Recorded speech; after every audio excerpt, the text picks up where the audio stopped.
Right.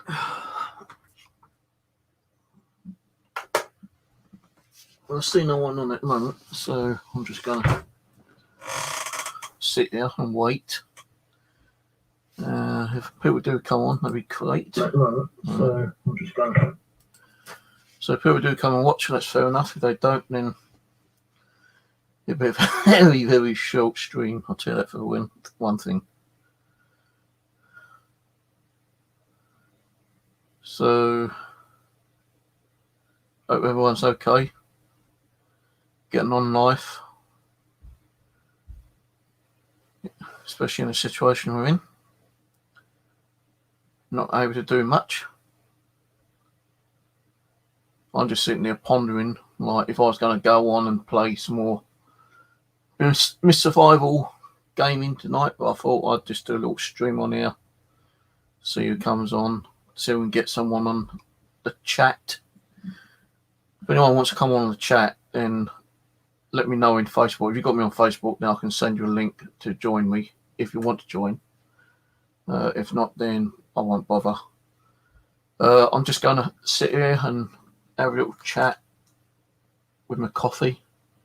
Not actually talk to my coffee. Hello, coffee. How are you today? Would you like me to have a nice big warm sip from your lovely caffeine fluid? Yeah, okay. There's not much been happening here. Hello, Love TV. Thank you for coming on anyway. It don't matter how long you stay, you know, you can come on for 5 seconds and bugger off. It don't really bother me. You know, but I appreciate you coming on anyway. So yeah, I just thought I'd do a little stream. I've just been Ian. I've just been sitting here watching a very interesting Unexplained Mystery program on Prime Video. Now, as you know, me and Rose used to do a lot of unsolved murder mysteries, more based on, like, you know, serial killers, murders and stuff like that. Well, this one I actually watched was Missing 411, The Hunted. He's a guy who wrote a book, Michael DeGrazia, I think his name is. That's a director. But it's a documentary, hour 37 minutes long, and it's a pretty interesting documentary. What it was all about was people going missing. Especially people, you know, like people in the hunting community, like going out hunting for, like, you know, deer, bear and stuff like that. Now, I can't understand why people do go missing. You know, sometimes people go missing because they don't want to be around anymore. You know, they had enough with life. They've got nothing to live for. You know, they want to be on their own. But this particular documentary had no real explanation on why they went missing. It's more, as say, about, you know, hunters going out hunting with friends and family and all that kind of stuff. Yeah. And, you know, even if it's like 4 people went with them, all of a sudden one of them suddenly just went missing for no apparent reason whatsoever. And, you know, friends and family start hunting around for them and looking for them for, you know, a day or two before they ring up the old authorities and getting the old search parties out and stuff like that. And even when they get search parties out, you know, and go to the location where they think they know when a person went missing, there's no evidence of that person being there. there's no tracks, no like evidence at all, really. Like, you know, if you're going to go camping, then, like, you know, you move away from someone, yeah, you're going to drop a cigarette butt, or, you know, a spent cartridge, or even like, you know, cartridge bullet, or, you know, you might drop something. Well, this video was classed on about 6 or 7 people that went missing, yeah. And although it's based in America, you know, America's got so much, you know, unusual, unexplained phenomena. You know, even we got unexplained phenomena. Yeah, you know, all countries got unexplained phenomena. But the video was about, you know, trying to find these people, and it was years after 2 people gone missing. Their bodies were only just found, you know, kind of thing. But they still couldn't understand where or how they got from point A to point B. Point A, point B had no tracks, no evidence of where they came from point A to point B. I found it quite an interesting, like, kind of video. Now, I was sitting here thinking, well, even like if a hunter was able to track an animal, a bear, you know, a cougar, a mountain lion, an elk, you know, if they kind of went off the track, they'd actually be leaving tracks themselves, but there weren't no tracks to be found. So why was that? Could a hunter actually, in one way, cover up his tracks so people couldn't find out where he went to? Like a serial killer, you know, for instance, yeah. If a serial killer's going around killing people, how does he cover his tracks? Some serial killers leave clues, you know, left, right, and centre. Some don't want you know, to leave any clues. Some will shave their whole body so they got no hair dropping, you know. They scrub themselves, you know, really down deep, so there's no flakes of skin, you know, DNA and all that kind of stuff being. Some would actually wear gloves, you know, face protectors, so there's no kind of like fingerprints or hair or DNA that's left alone, you know, there for them to, you know, for the authorities to find them. But they always, you know, in serial killers always like slip up. You know, I've seen many videos where, you know, people have been caught because they've slipped up by taking a drink from the bottle of milk or something from the fridge, or they've taken their glove off accidentally and touched something accidentally, you know, kind of thing. So even serial killers can't, you know, like, get away with like blue murder, although they think they can. But when people go missing, how do they go missing? Why do they go missing? It's kind of weird. You know, I just don't understand, you know, how people can go missing. And it's not just adults, you know, it's kids as well. How many people have gone missing, you know, for, you know, the last 100 years or so? Probably tens of thousands. Same with adults, you know, tens of thousands. Some would put it down to like phenomena such as like UFOs, you know, alien abductions. Some would say that they've, you know, slipped off the side of a mountain and, like, you know, but even if you slipped off the side of a mountain, you're going to leave blood trail, aren't you? You know, I've fallen over myself and cut myself, and, you know, blood's come out my hand or my leg or something, yeah. So there's going to be blood trail. They didn't find no blood trail, no nothing, you know, not a wrapper, not a cigarette butt. And these people who have gone missing apparently still carrying all their equipment with them. Some say it's down to the weather forecast, like, you know, I'm trying to think what that word was. When you get cold and disonerated, or whatever the bloody word is, yeah. You know, you don't know what you're doing.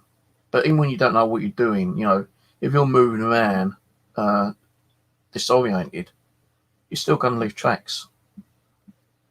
But these people never left tracks. Nothing there. So what actually happened to them? No, were they professional hunters? They knew how to find tracks and cover tracks up so that, like, you know, they wouldn't be found again. was it some kind of form, I say form, paranormal thing that happened, like, some kind of like phenomena that happened. They even say that in America, like, the Indians were able to conjure up, really weird, spirits, to protect the land, had revenge on the white man and stuff like that. And on the topic, towards the end of the video, there was a group of people that went into a certain part of the forest, which no one else knows apart from their friends and family. Even the guy who was writing the book and, doing the video was, told that he's not allowed to give out that information. And he put a promise down he wouldn't give out that information. And as he's talking to them, there were stories about these campers out there in 1971, I think it was. And they was hearing these really weird, high-pitched voices. So they tried mimicking these voices, which they were able to do. And they actually got an audio, and they sent the audio to an audio analytic professor. And they reckon that these voices sounded kind of like possibly humanoid, but without humanoid speech, and it's a higher form of like frequency, and whatever was making this frequency was big, probably about 8-10 foot tall. And they heard, these campers kept hearing this, like, every time they went there for 3 or 4 years. Then suddenly it just kind of stopped. So, missing people, is it because, like, there's so many stories about people going missing, thousands and thousands of stories of people going missing. Sometimes it is, where people are being abducted, outside, by crazy people, killers, serial killers or whatever. Some people just go out and get lost and don't want to be found. And some people end up, falling down a ravine, a mountain, tripping over and smashing their goddamn brain in, or, injuring themselves and not able to get back out and never get found again. Some say it's, paranormal phenomena, whether it could be alien abductions or some kind of like Indian spirit that's taking revenge and, just taking them into another dimension, possibly. Could be something like, the Sasquatch, Bigfoot or something like that. Mothman, Dogman. That's another one I was going to look at. Documentary on a thing called Dogman or something. I know Mothman is like a legend, but Dogman I've never heard of. So I was thinking about watching that a bit later on, maybe. And I thought, why not talk about, some of the actual topics later on. I'm only giving you an idea that I may talk about some of the topics, unexplained mysteries. It won't be going into the cases like, serial killers and stuff like that, but it'll probably be like a topic on, alien abductions or possible like legends or possible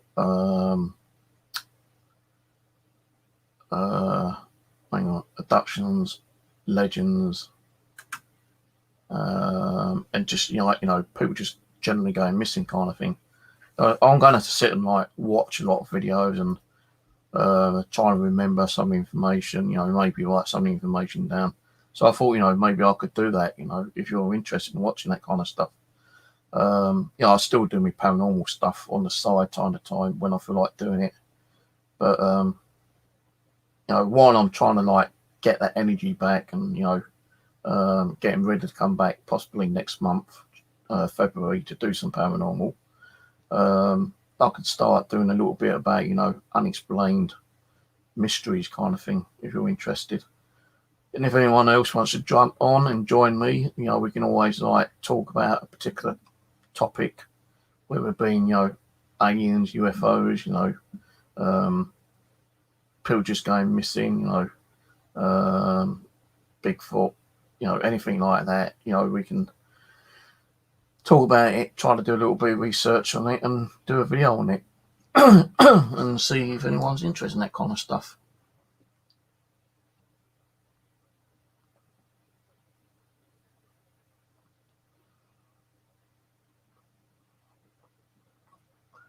I don't know if Dogman is a werewolf. Do werewolves even exist?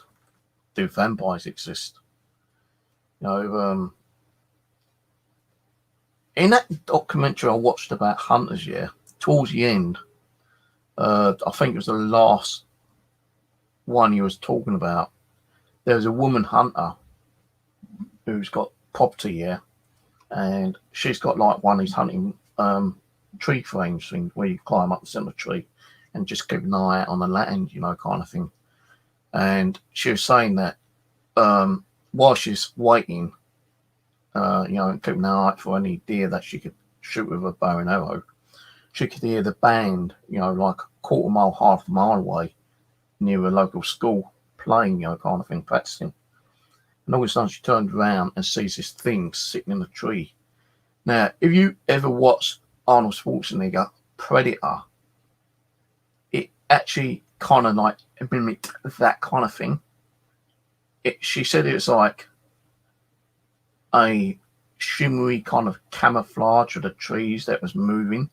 And the thing is, when she saw it, it was already in a tree opposite her, right? And then it kind of like leant over, jumped on the next tree, and then disappeared. Now, she tried taking photos, which I don't know if it was her husband or a grandfather or someone. She was able to do pictures. She's got like 4 or 5 normal pictures, and then there's a picture at the end where it's kind of like distorted. And he goes, the thing is, the camera can't take that lower resolution of that photo. At like 1080, 480, whatever. It's got like normal kind of like photo resolution, but the last one was smaller than the other ones, and it shouldn't have been able to take a photo of that resolution because it's an old Nokia phone. And this has been modified or some kind of software update. It shouldn't have done that because it was under like 450 or something, and there's all kind of like blurred out vision, kind of distorted. So, what caused that was another kind of like phenomenon to them, because like she saw this kind of like predator type of kind of like creature thing, and she doesn't realize that she took out, she can't even remember she took out the camera to take pictures. She reckons that after it happened, she must have still been there for about half an hour before she realized it was getting dark and she needed to get down and go back to her house. And her house is only like a few thousand feet away, kind of thing. But that same night, the school, the band actually also had a phenomenon that occurred there. This great big orange kind of like glowy light that covered the whole school football pitch appeared. And it's in the same kind of time period where the woman a quarter mile away had that kind of like predator thing happen to her. So, we all say like, sometimes like, films tend to kind of come out with some of the things in the future, like, does a predator kind of creature really exist? How about the other one I was thinking about just now? Oh God, I forgot what it was now. I hate that when you think of something, suddenly just goes dunk out your brain. Older you get, worse I get, and easier for me to forget things. I could think of something right now, and then suddenly, as I go to say it, I go and forget it. But it's kind of weird that there's films out there that sometimes precede the future.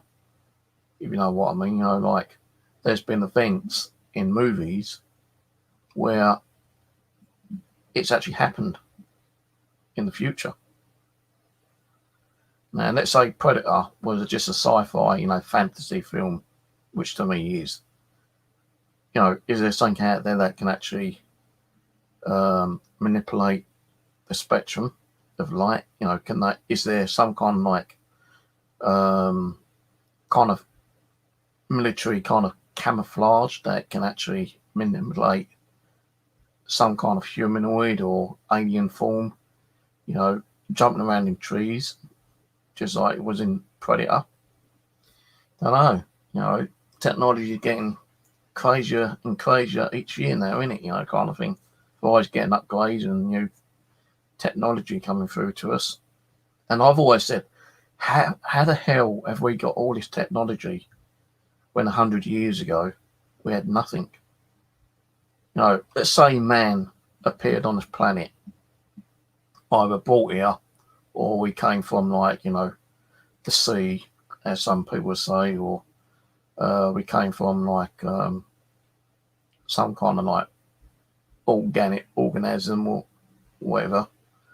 Organism. Oh, I can't even fucking pronounce that now. I'm going to get slagged at. You know, oh, I can't even pronounce that.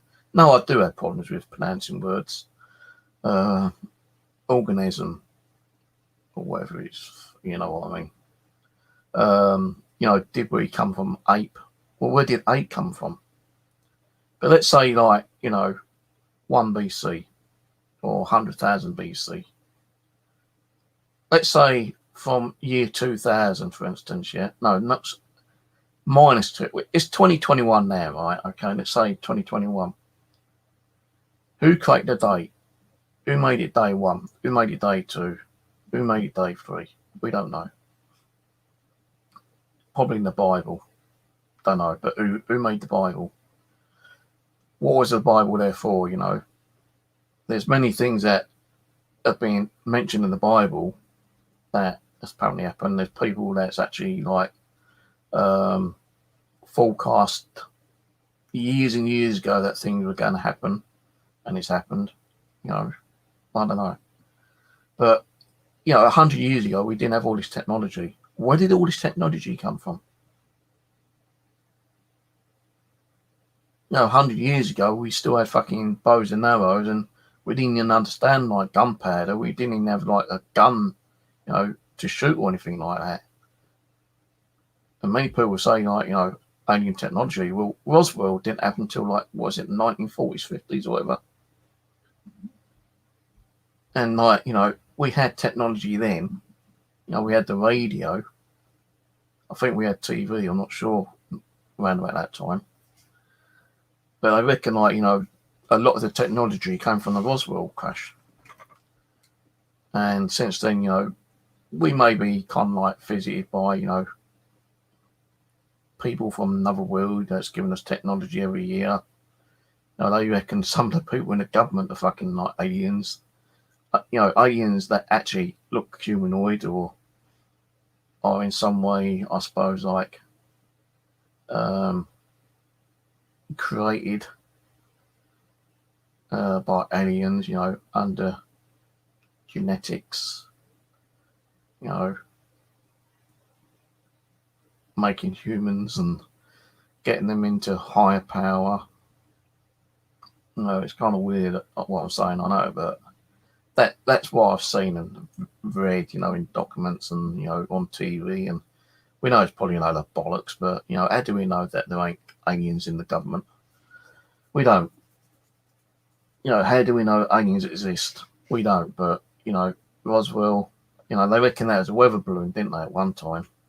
Then, like, years and years and years later, people start coming out saying, yeah, you know, an alien spacecraft did crash at, you know, New Mexico. So I thought, you know, doing a few topics like this might be an idea if you're interested, you know, talking about different things. Hello, Jamie boy.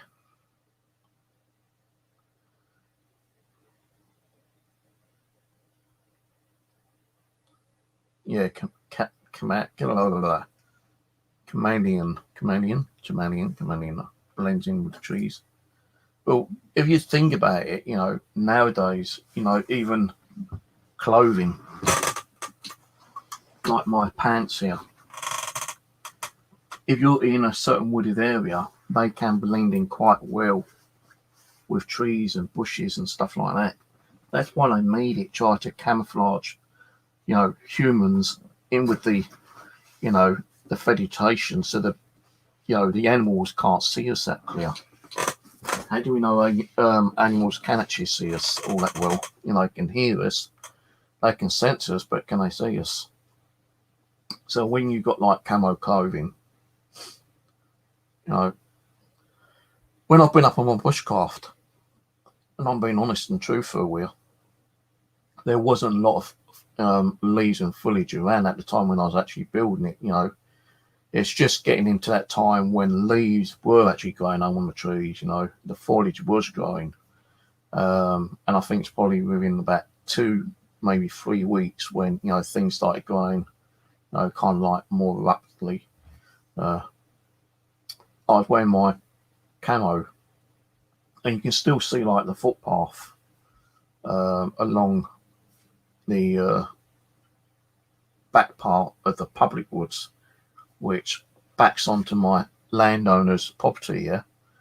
And I was just like, chopping up some wood with my axe, and I could hear someone say, "Can you hear that? Can you hear that?" And I'm standing there with an axe in my hand, and I could see them, but I don't think they could see me. So I had my camo pants on, my jacket, my shirt, and my camo hat on. And maybe they just thought I was a fucking tree or bush. They didn't say, "Look, there's a guy over there." And I was in clear view. I'm pretty sure I would have been able to see myself if I was like, I had to split myself in half and walk where they were. But I wasn't even near trees which had a lot of like foliage on. And like they saying, "What's that? What's that banging?" You could hear them, you see them looking over to me, but they weren't saying, "Oh, there's a guy over there." Now if that was me walking along there, I probably would have been, "What's that?" I'd have been trying to keep an eye. No, my luck, I would have probably thought it was a woodpecker, and there were woodpeckers there at the time. You can hear the old woodpeckers pecking away. You can hear the crows crowing, you hear the ponies galloping around sometimes. And there's a couple of times, right, when I've been there, the horses, the ponies, I keep saying horses, the ponies have come up near to me and then suddenly just startled and ran off. And I've not done nothing for them to startle. So I'm not saying those woods are haunted, but if you watch that video I done that time, uploaded from my wildlife cam, I'm pretty sure that those woodlands could be haunted. I'm not saying they are, but there's possibility they might have some kind of paranormal activity there, kind of some kind of like residual energy maybe. Because like if you think about it, how long have we been living in like, built up brick houses? Since the 1900s, probably late 1800s. It's all the technology that's been bringing all this crap up, houses, estates, factories, shopping centres, skyscrapers. Look at London now. Look how big London's got. 100 years ago, it wasn't like that. And if you think about all the people who lived in any part of your life, even where you live now, right? Where you live now, right? You could live on like 51st Street, Silver Driver Road or something, just making up an address, or you could be living in like, flat 7, Dawkins Street Road or something, What lived there before that house was built? You think about it, a lot of land was just land, like open land, forestry or fields or farming stuff, kind of thing. It's over like the 100 years we've kind of like gone a bit crazy and done what we've done, with all this industry and like building up houses and all that kind of stuff. There could be people who lived in there 100 years ago that still may not crossed over, and that's why you're getting some of the paranormal activity that you're getting some of the time.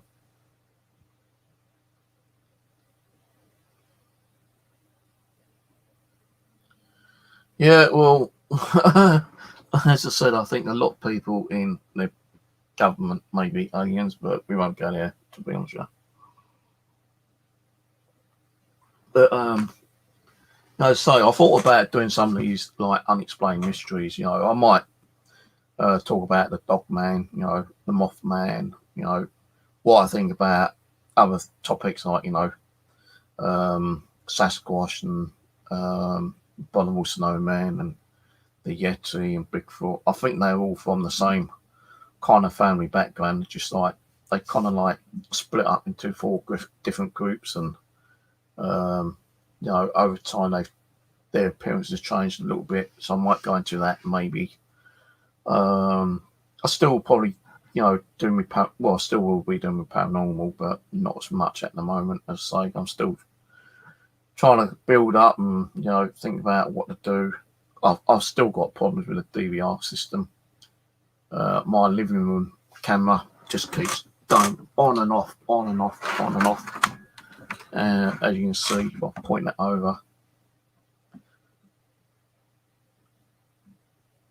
it just keeps going on and off constantly. It's moving around, and there's nothing what I can really do about it.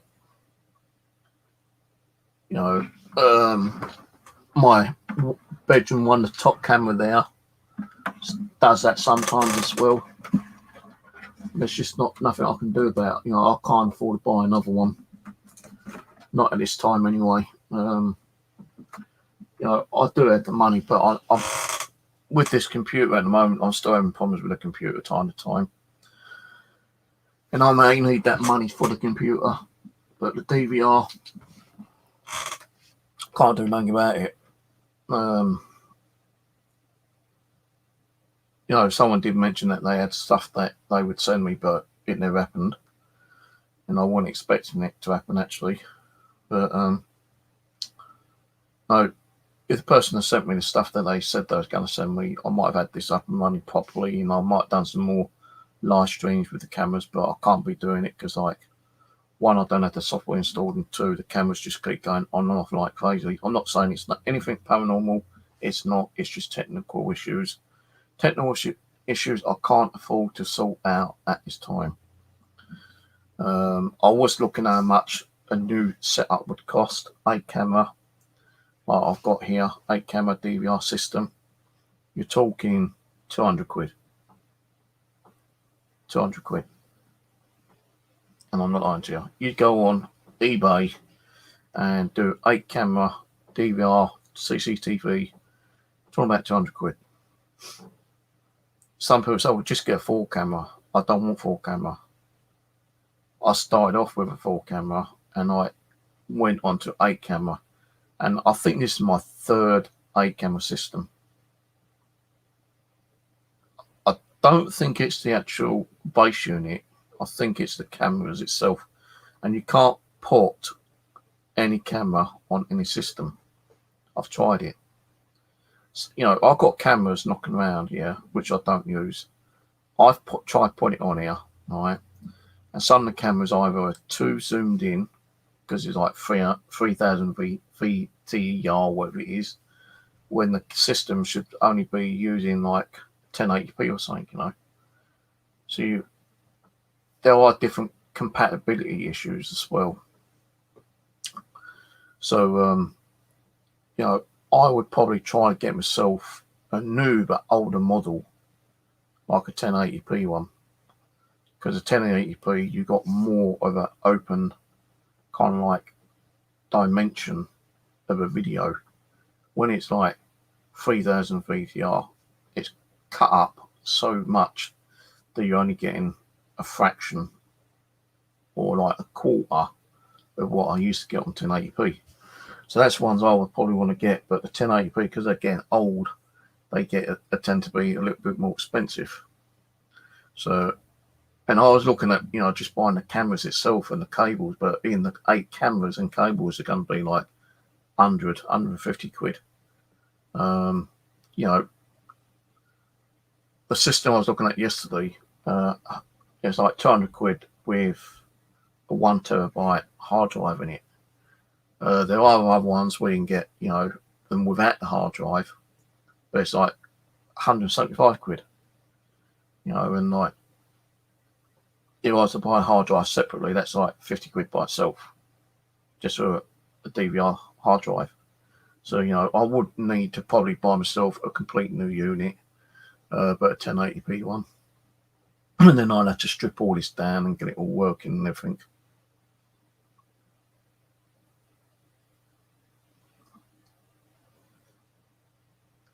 So, you know, until I get the DVR system up and running properly, I doubt I'll do anything. You know, I could probably just stream the balcony and maybe one of the cameras on the hallway. I could probably put the one camera up in here one night, but because of my last hard drive or my last system crash out and I had to format it, I lost all my software and I can't find the software to install for the DVR onto my PC so I can, like, you know, stream it like I used to. I know it's like a CMS or CMC or whatever software. I can't remember what it's called now, but there's so many different versions of it. They're not going to work on the system. You need one particular one that will work on here, and I can't think what one it was. But I've got some other hard drives which I can try to find out if it's on there, but I need to find my hard drive adapter so I can scan through it and see if I can find the software to install it. And if I do install it, it'll only be like a one camera per night, and that'll either be the camera in here.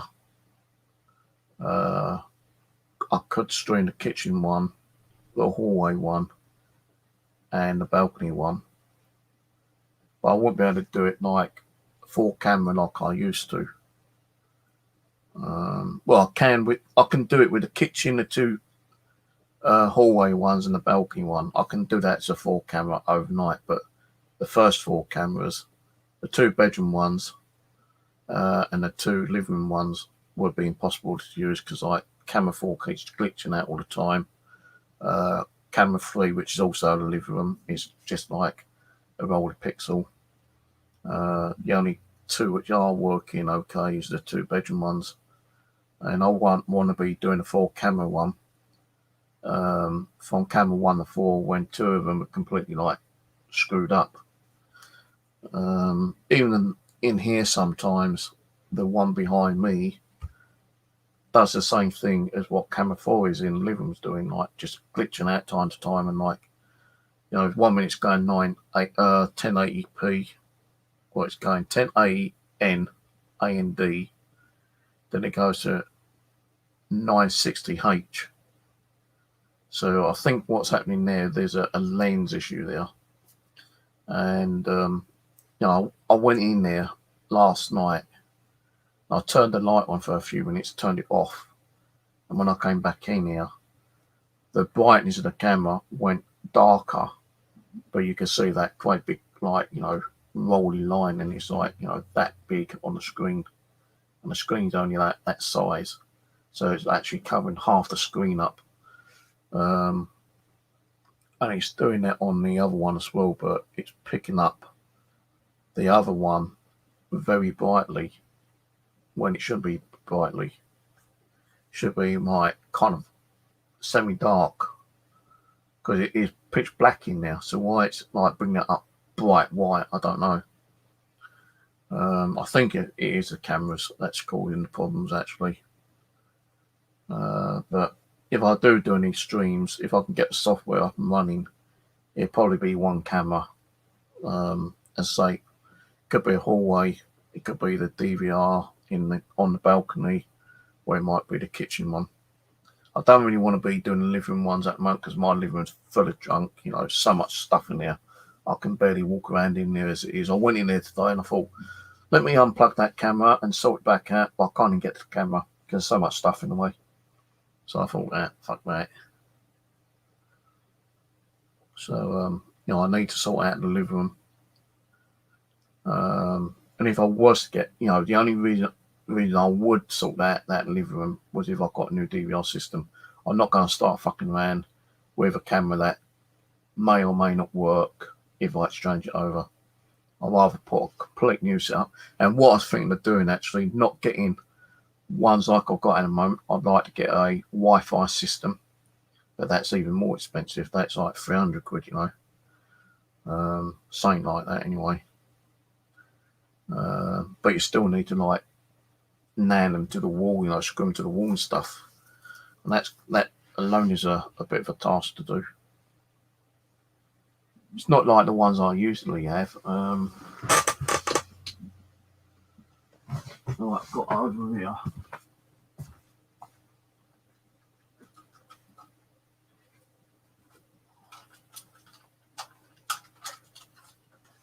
No, it's not like these ones, which are Wi-Fi. No, I've got 4 of these. But the problem with these ones, with my internet, they just kept disconnecting off the internet for some reason.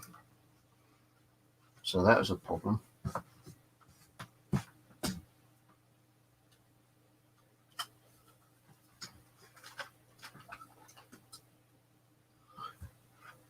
So, you know, I want to get... I don't really want to get a wide one if I can help it. But, you know, as I said, if the money was that tight and I was able to get the money, I'd have to buy myself a new set of wired ones. But I really want to get Wi-Fi ones if possible. But they do cost, you know, between 300 and 400 quid, I think.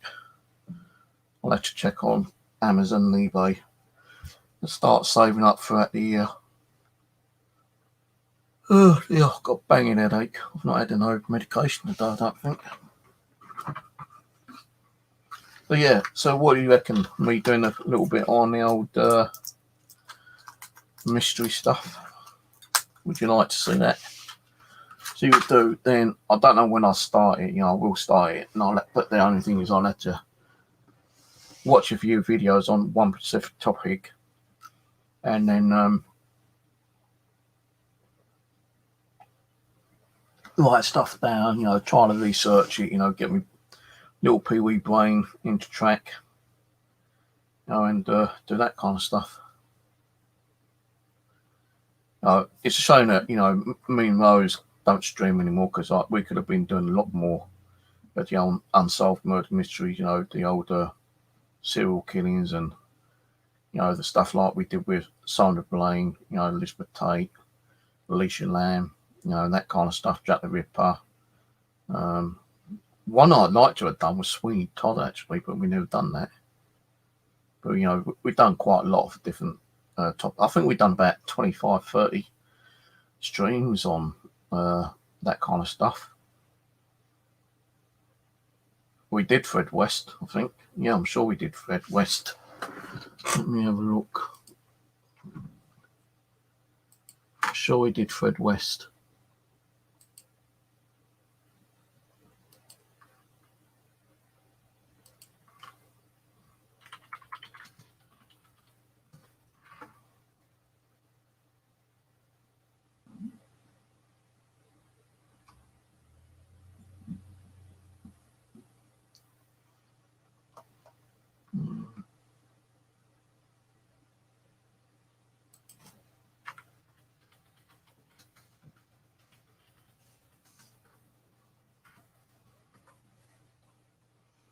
I'm not finding it. I'm sure we spoke about it though. Murder Mysteries: John Gill, Natalie Holloway, Sandra Bland, Jack the Stripper, Carmen, and Yoya Nogueira, whatever it is, Esperance, Jill Dando, Zodiac Killer, Jeffrey Dahmer, Joe Bennett Ramsey, Jeanette Tate, Jack the Ripper,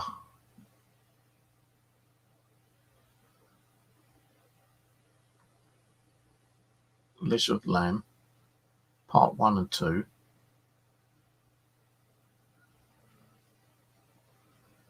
Sigmund Admetsky, whatever it was, part 1 and 2 on that one.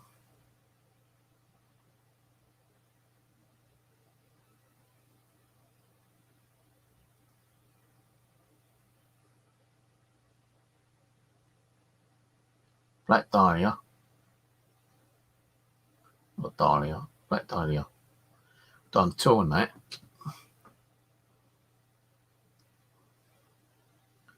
Victims of Jack the Ripper.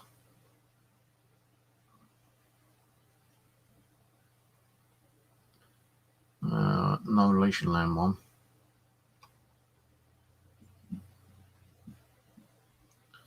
Now, we've done stuff, you know, like Steve Rusty report talking about paranormal and possible soldiers coming home, pendulums and murder mysteries, unsolved cases, which we didn't put the names in, but we did do other stuff.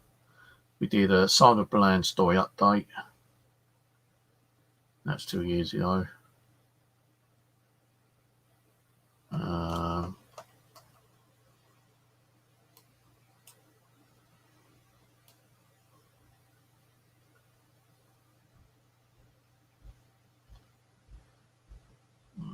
There are some, like, you know, where we said like murder mystery unsolved cases. If you just do like murder mystery unsolved, you'll see the ones we did, you know, from 4 years ago. Murder of John Gill.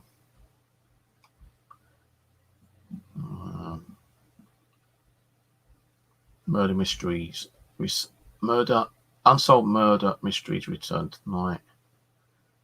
Murder mysteries chat with 2 pendulum cases from spirits.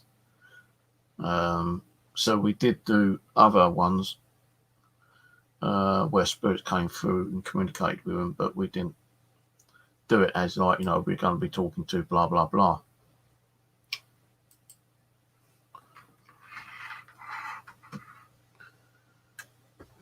Yeah, the 4K ones are just no good. I need the 1080p ones.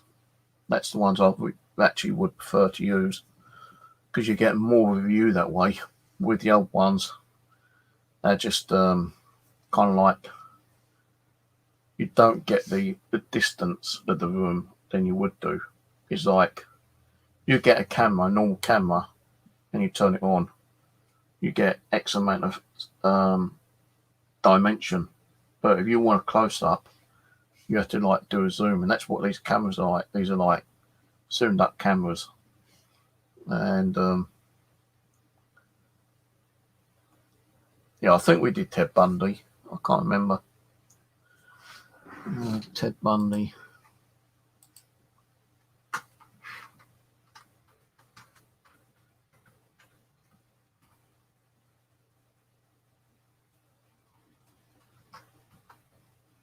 Not coming up on my what's the name, but we might have spoke about it.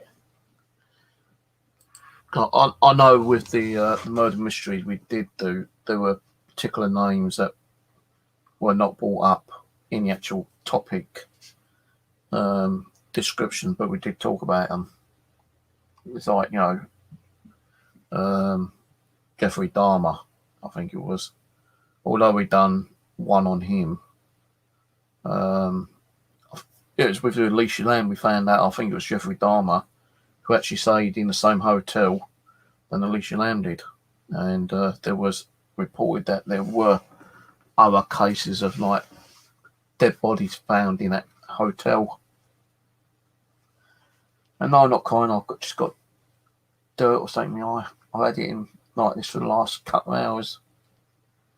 I think it might be my hay fever, which is a bit weird coming on at night time.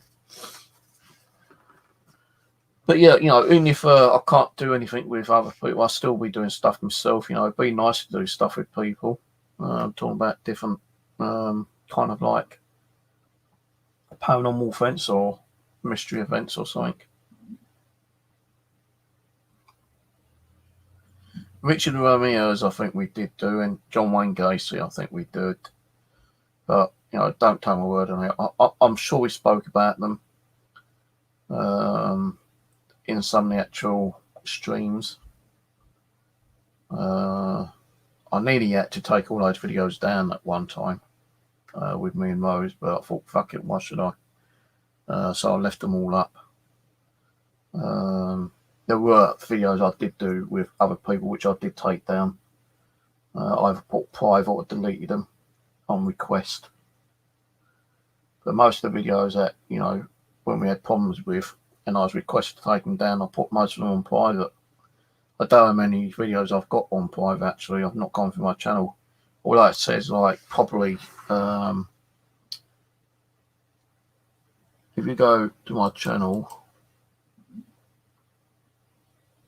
and go into, if you do, YouTube search haunted experiences, it show you 2,391.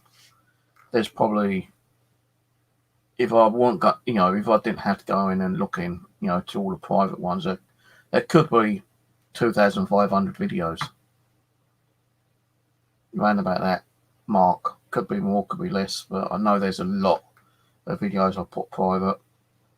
A lot of dramatised ones I like to put on private in case they were needed. Some of the dramatised ones I did download anyway, but some I deleted, some of them put private.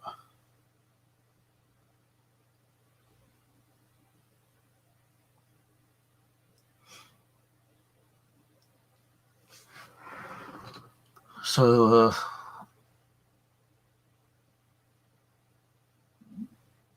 there's other stuff I'll probably talk about, like haunted roads, the most haunted roads in, the world.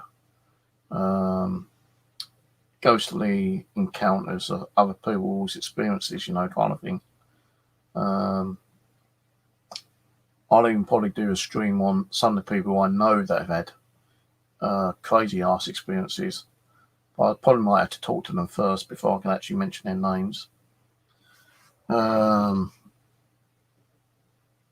I'll probably do ghost story kind of stuff as well, talking about real life ghost stories, reports on ghost stories, what I think about those particular ghost stories, I think they're real or they're for the BS.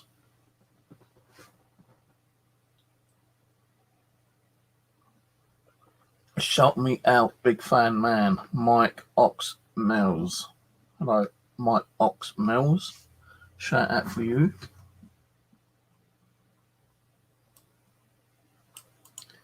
Shout out to everyone. Love TV. Jane Armstrong. Ian.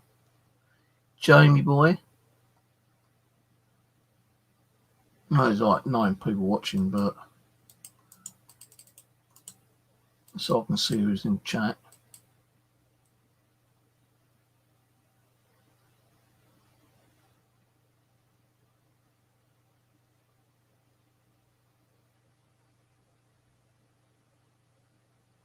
Not seeing you on YouTube, your channel, but don't mean nothing.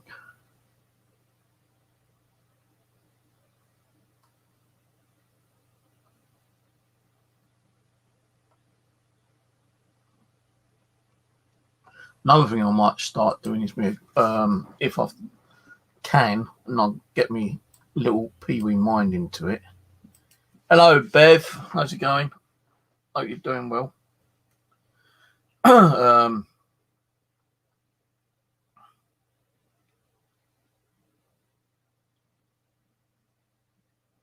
Greg asked if he can have his hoodie back from Natalie's. I don't even know anyone called Natalie. I think you got the wrong channel. Because I don't know anyone called Greg. I don't know anyone called Natalie. And I've not had a barbecue for years and years and years. Apart from the one I've done myself, on my own. Cooking sausages and bacon and stuff. And, bits of chicken at my bushcraft. So I think you've probably got the wrong person, dude. Not had no hoodie from anyone either. The only hoodies I've got is ones I bought myself.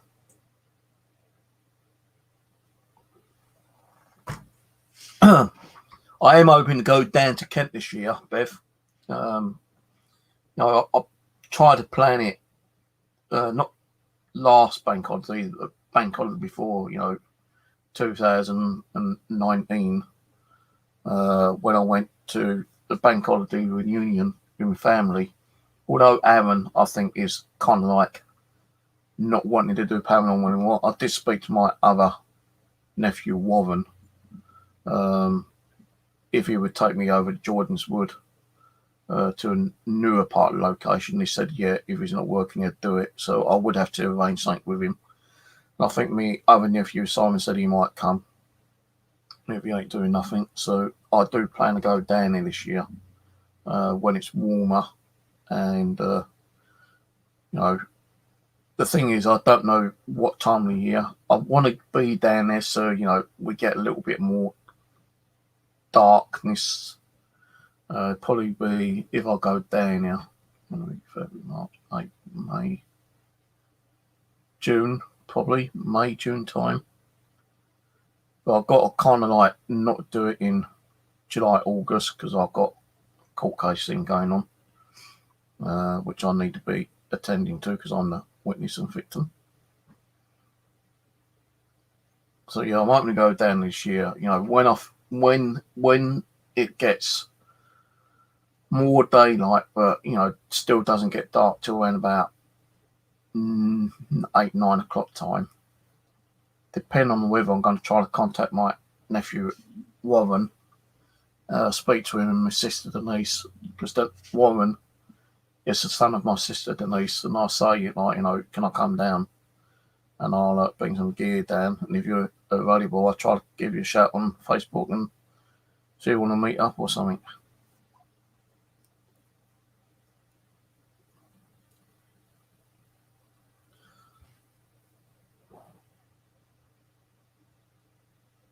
You got the wrong person, Mike.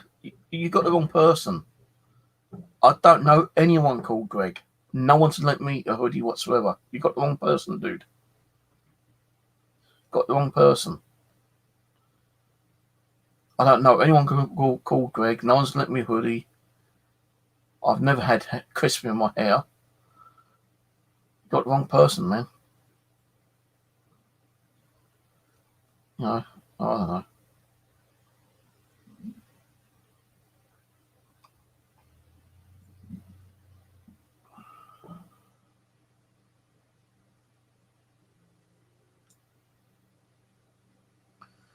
Yeah, that's the only thing.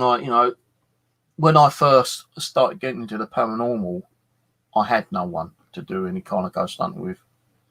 And I did do a video requesting if anyone lived around me who would be willing to join in with a ghost hunt, or if I could join a group to a ghost hunt with, I'd be very grateful. And I think it was after a few months, it was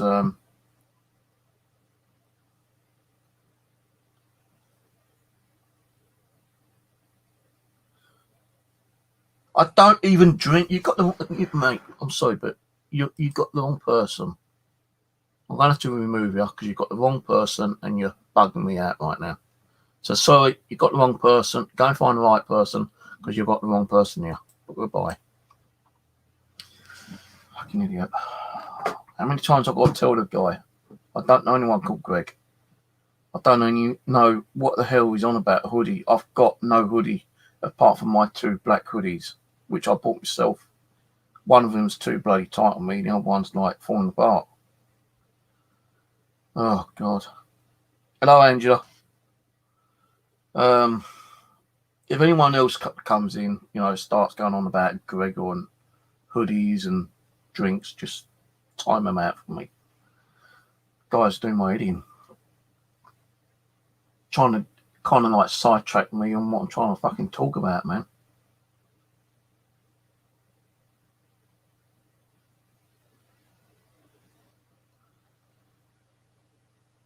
Oh, sorry about that, Simon.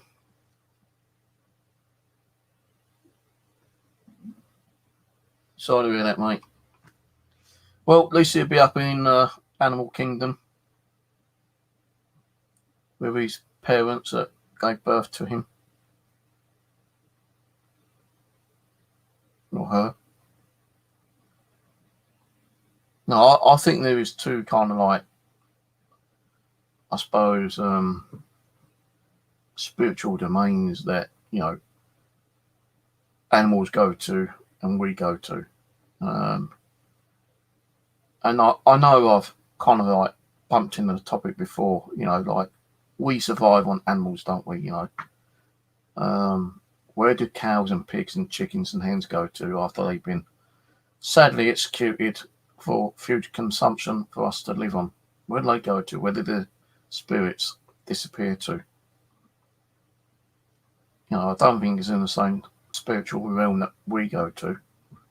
So I think they must have their own spiritual realm. I know there's been stories where, you know, dog hauntings where people have had experiences of like sensing their dog or a cat or their budgerigard or cockatoo or something, you know, being still around after they've passed away. You know, do animals have the same kind of like feelings that we do sometimes? They still want to be with their, you know, their owners. There's been stories around about that kind of like thing.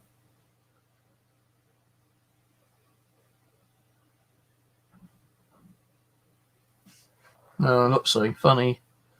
The Greg comes in.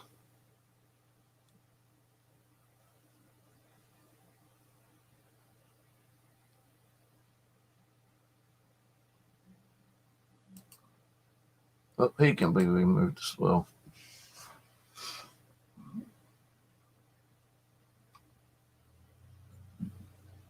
Oh, God.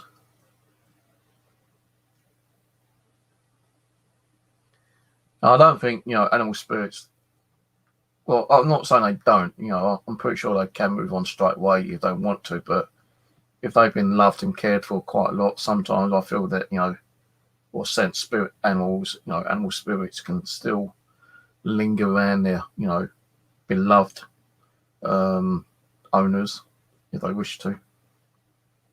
No, I've even seen videos where they state that they've seen the outline of a dog, you know, their previous animal, you know, just like running down the hallway or manifesting for a second or two and then disappearing again, or hearing the sound of the animal, or if the animal used to like scratch or bark, sometimes they hear the residual sound of that still, you know, sometimes.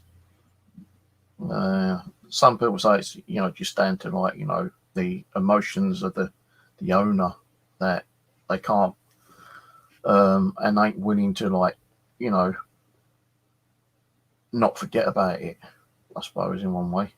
It's like, you know, with us, you know, sometimes we had that sense that something's going to happen to one of our loved ones, you know, some kind of like psychic ability, I suppose. And when something does happen to one of our friends or family or loved ones, you know, we still sense that they're still around us sometimes, you know.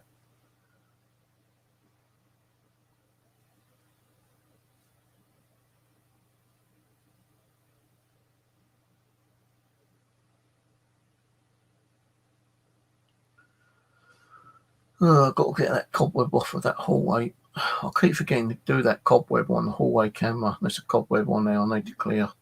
The one on the balcony, there's still a cobweb, you know, like a string going across that way, but just too been bloody cold go out, actually. You know, I was meant to go shopping yesterday, didn't because it's cold and wet. Was going to go out today, but I overslept, and when I looked out the window, it had been raining, and I wasn't going to go out in the rain again. I went out in the rain the other day, actually. Didn't like it. Noticed I had a scratch down my bloody neck again last night. I had a great big scratch across my back, and I don't have nails to do it myself.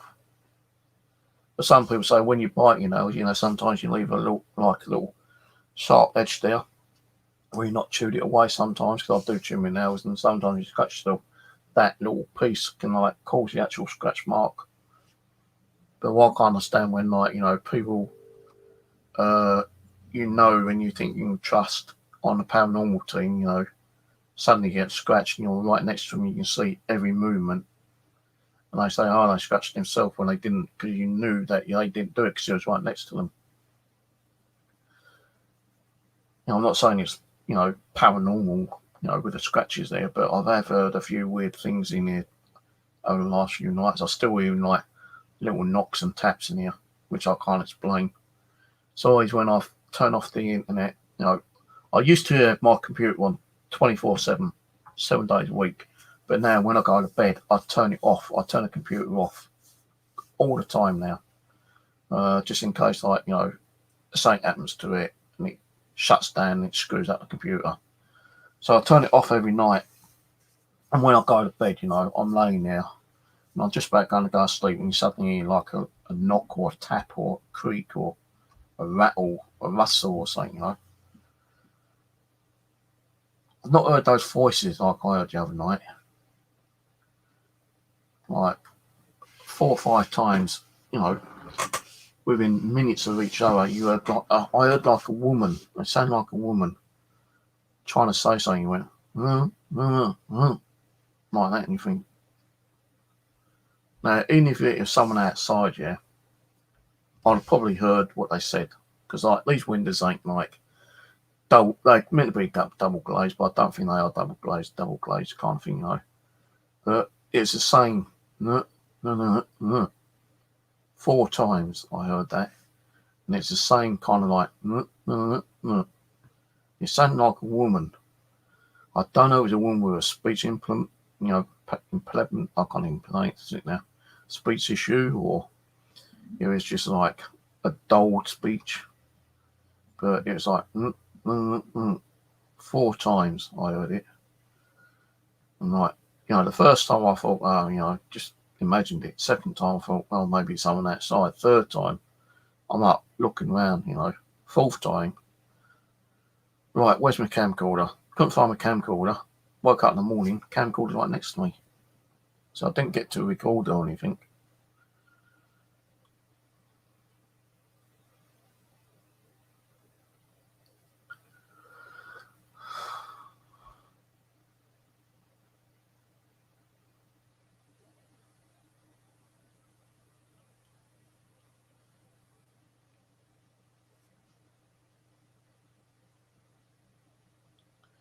Don't worry, Angie, I'll be going off anyway, so I'm getting these headaches back. This is what I don't understand, every time I talk about paranormal, I start getting really bad headaches, but when I'm not talking about paranormal, I'm just watching a video, a movie, or playing games, I'm not getting headaches. So once when I talk about paranormal, I start getting headaches. And these like minor headaches, these are bad headaches, like, feels like vibration. Feels like a jackhammer sometimes, or a massive explosion going off in my head. Some people say, well, they're using your injury, they're trying to but why would they be using energy from my brain? What brain I've got? I don't think I've got a brain, actually. Some of the stuff I come at is, I don't even know what I'm talking about half the time. I think I talk just like a BS half the time. Or BC, bullcrap. I don't know how many people actually sit and want to listen to me. They're probably just sitting there thinking, oh, I wonder if that mirror in the background's going to move. I wonder what the cat's doing. Well, you can see she's on a chair sleeping.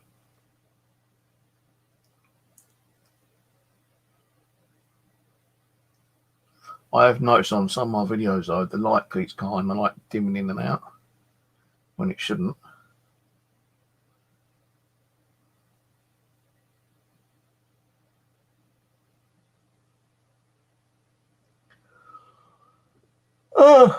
Oh dear. But I'm going to go in a minute. I've not had no tweet either. I've had like a packet of custard creams with my coffee earlier. I've got pork slices in the fridge, which I was going to cook tonight, but I don't feel like cooking tonight, so I don't really want to go out and get any kind of like takeaway. Last night I just sat here and ate crisps and ham and cheese and some chocolate bars. That's what I had for yesterday's dinner. Today I've had like a packet, half a packet of like custard creams, So you get two packets in one pack. It's like a double pack kind of thing. I had a packet of those.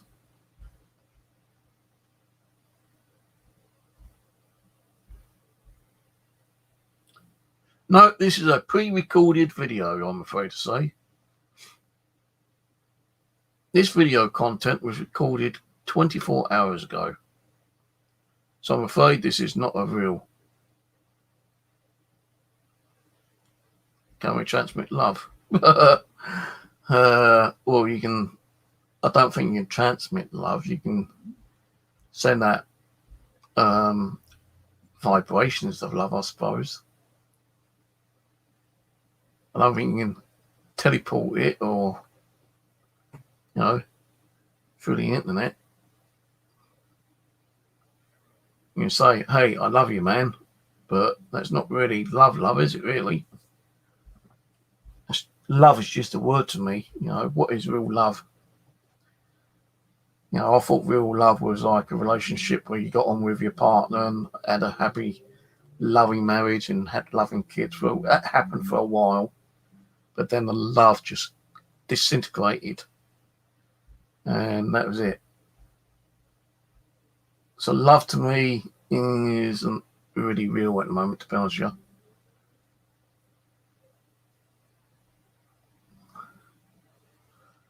I can't turn and say, hey, I love you all, because I don't love every one of you. There's people I hate or don't like.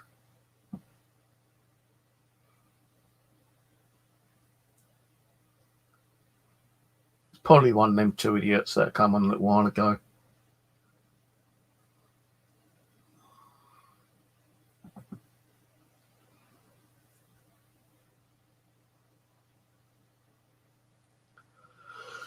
Yeah.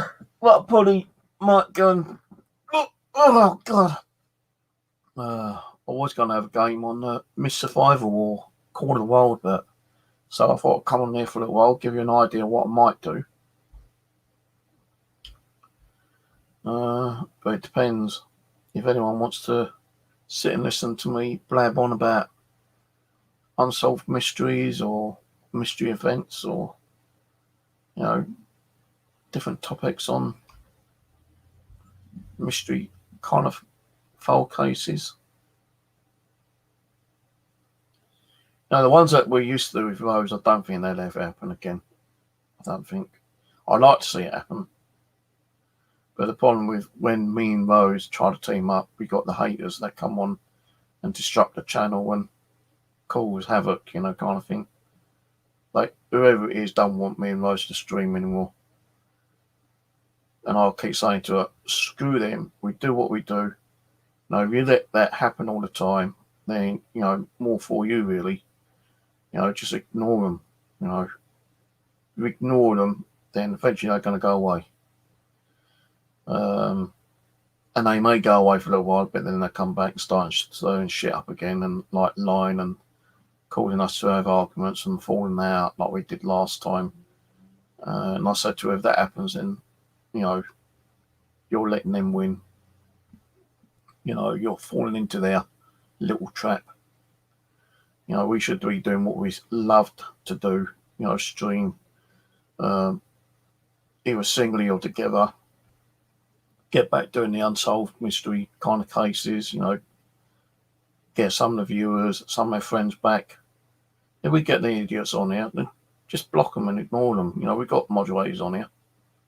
Got moderators on your channel, so all we got to do is keep blocking them. They can come on with 101 different accounts. All you got to do is sit back and let the moderators block them, and that's it. Try not to let them distract you. And that, I say try not to, because that is hard for us to try to ignore, because there's been many times where I've been trying to do a stream and you get some pillock come on here starting shit up, and it does distract you from what you're doing, and you think, screw it, I ain't gonna go, I'm not gonna continue, and you decide to close your channel down or just like end the stream and not continue what you're doing. Well, by doing that, you're letting them defeat you.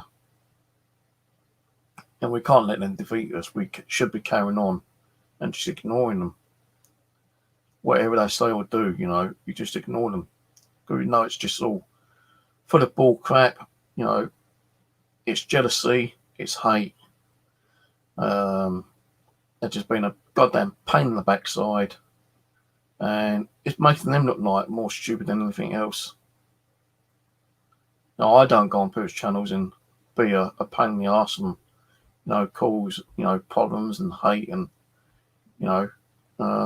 trying to distress the person out and making them, turn their stream off or anything. So I'm not that kind of person. But you get those people who come on and start shit up. Lie.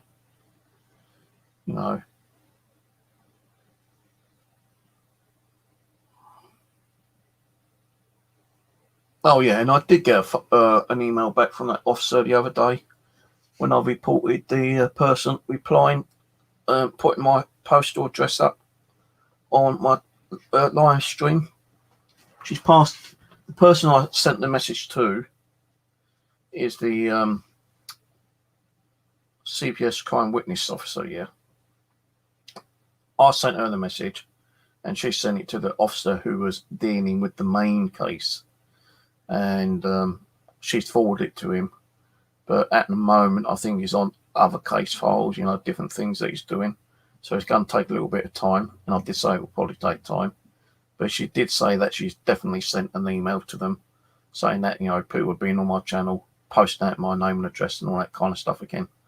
So just more waiting for him to get back to me and let me know if he's going to do anything or not.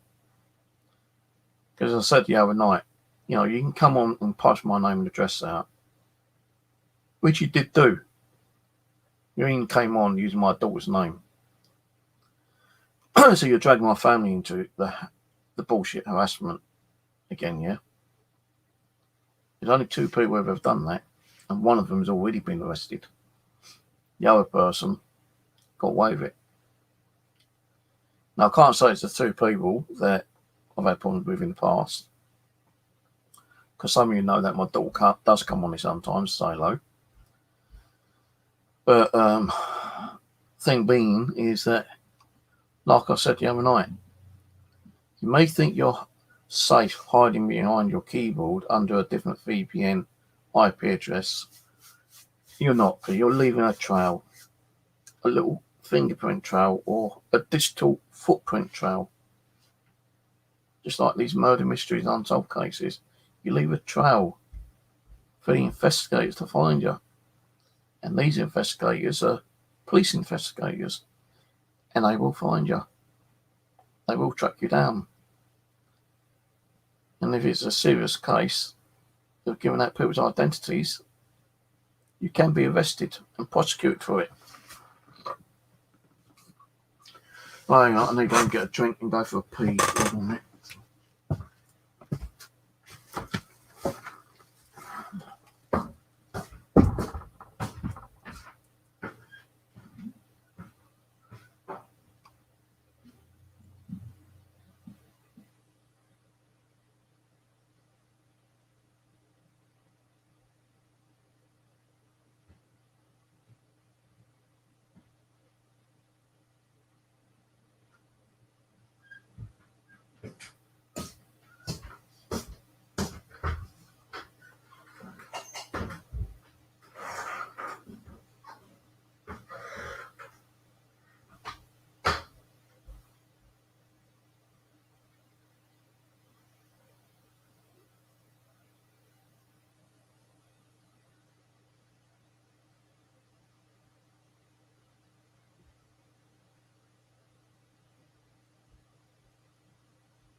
Oh dear, it's getting chilly in here again.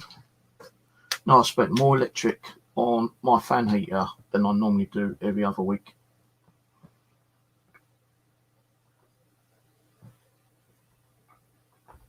No, in the warmer weather, like we have warm weather and it's not cold like it is now, I only used to put about 10 quid on the electric key. About £10 a week. And they had doubling that because I've got to use my little fan heater because I've got no central heating in here. It's cost me double money just to run one little crappy, shitty fan heater. It's doubling my cost up. Oh. Let me just check on something. Hold on a minute. I don't think I've got it actually on this hard drive, but I'll have a quick check. So it could be in an old download file. It's called CMS software. It's not in that folder. Tools, could it be under tools on this one?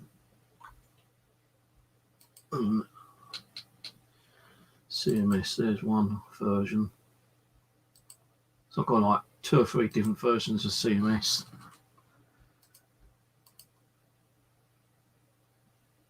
Back, I went to D. I don't want it going on D.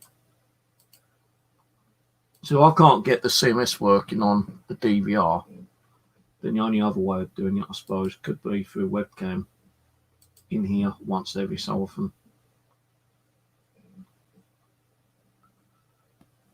So this is a software I usually use, but it don't mean it's going to work on this one.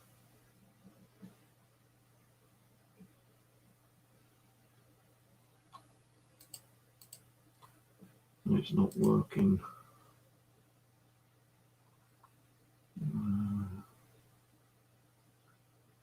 Quick setup. Add file. Yeah, don't think it's going to work. Let's see if I can find the IP address.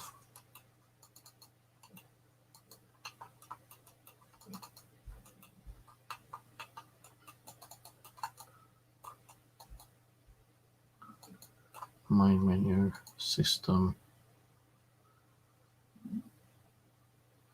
general, network. Right, let's put this in.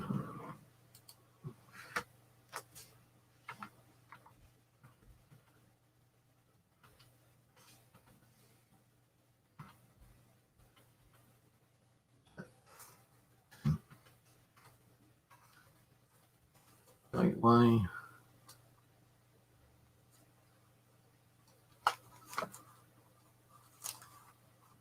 I'm using the wrong bloody mouse.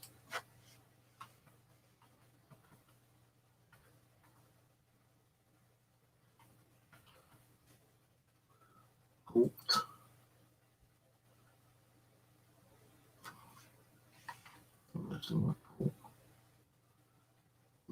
Net mask.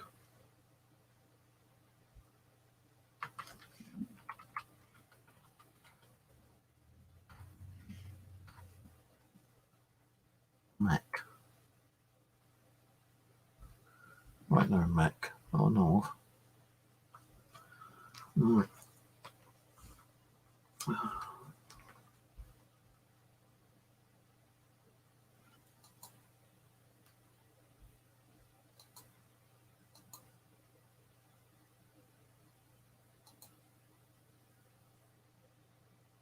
So I've done that. Sign IP. No, it's not coming up. That software ain't running it.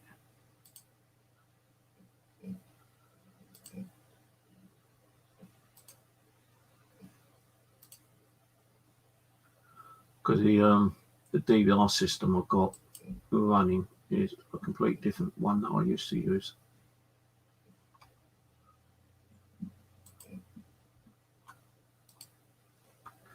I don't think I've got any other CMS software that will run it.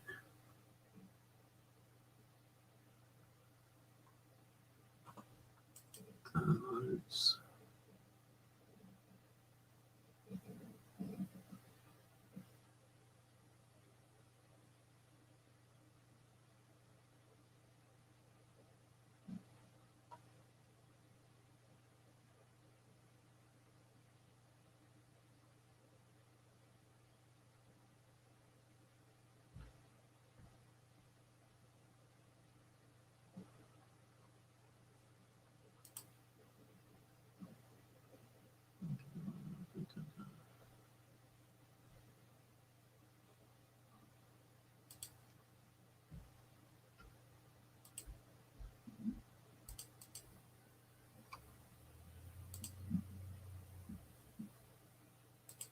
Try this download folder.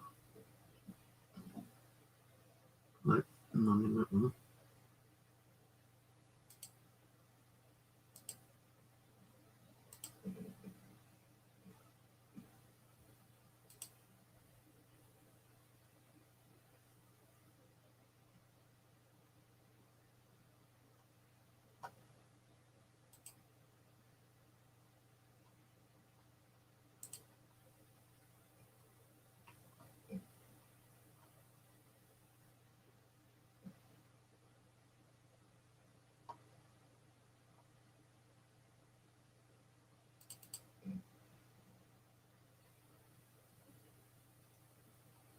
That's the same one.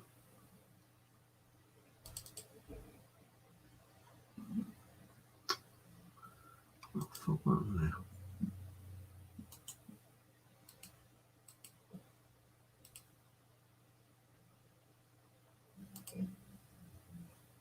No, it's not working, the CMS software.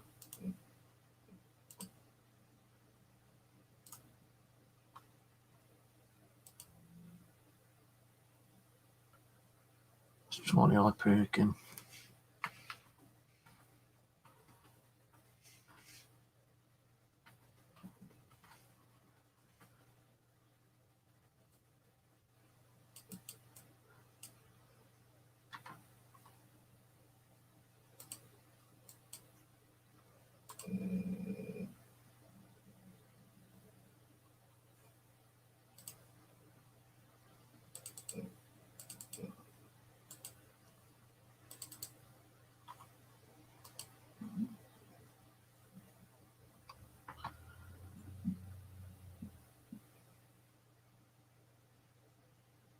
No, not working.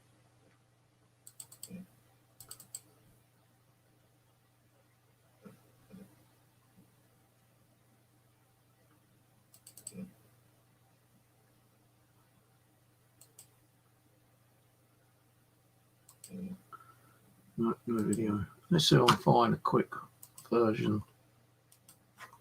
CMS DVR. Software.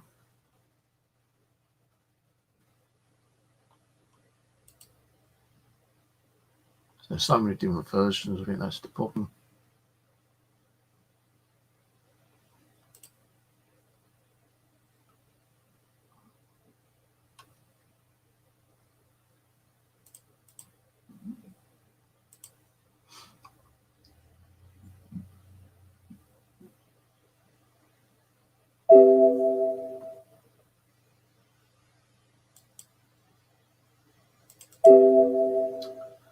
Shit.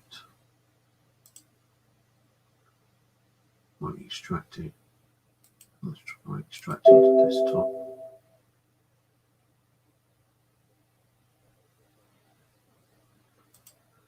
No, that won't work.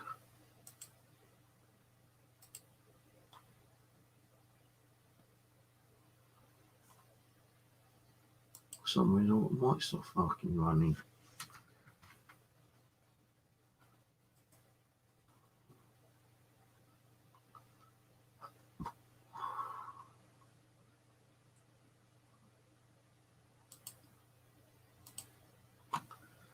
Try that version, CMS version 3.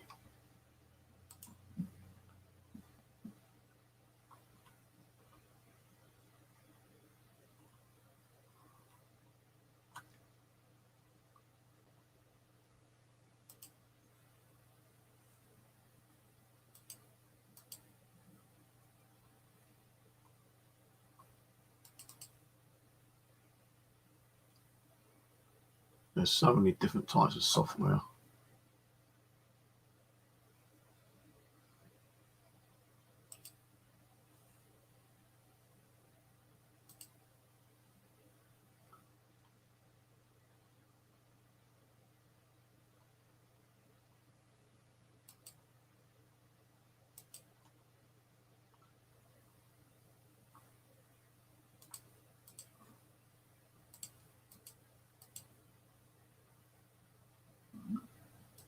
Try and install a different version.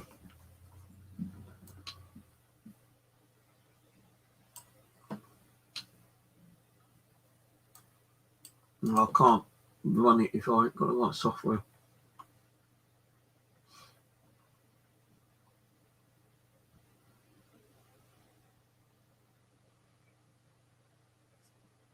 Can't even tell what receiver I've got.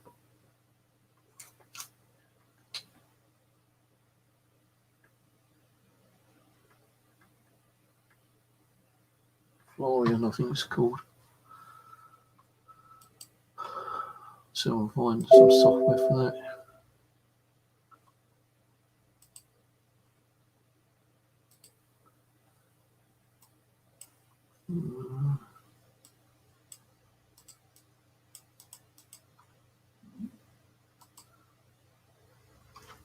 Oh, fuck's sake, what's going on here?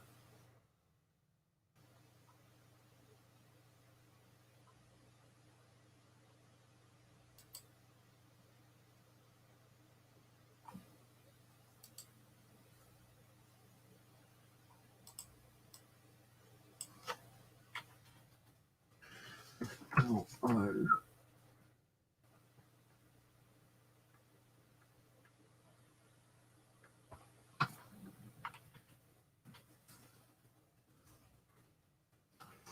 think that's spelt Florian.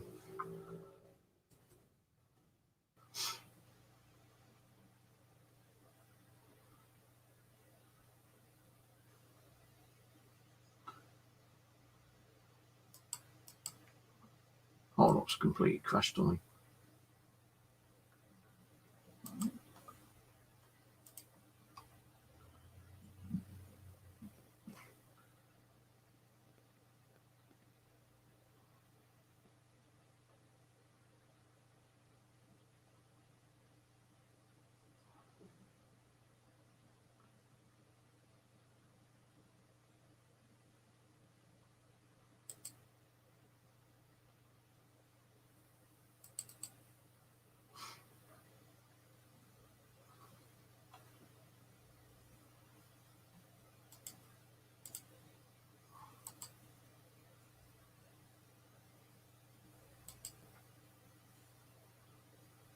English.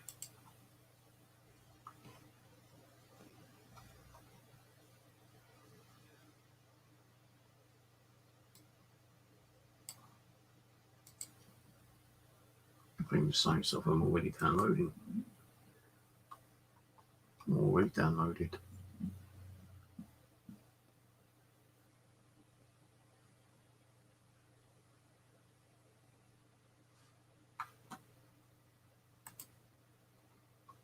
It's a Florian DVR setup I'm using.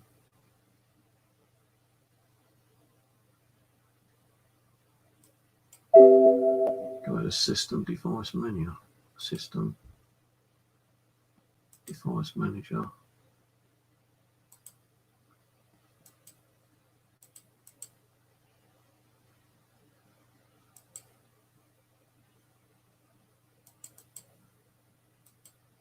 It's not doing nothing.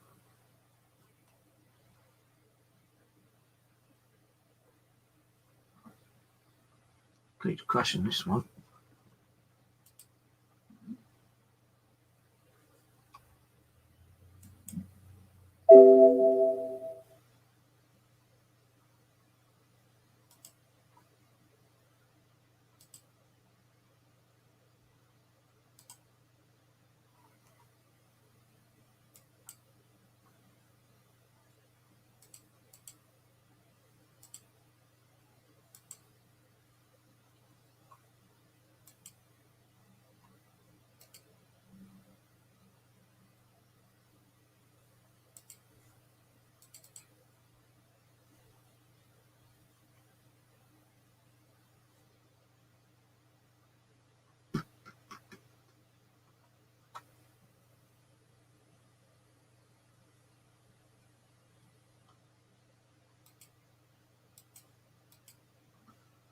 No, not working. So I ain't gonna bother keep messing around. Trying to get the damn thing working when it ain't working.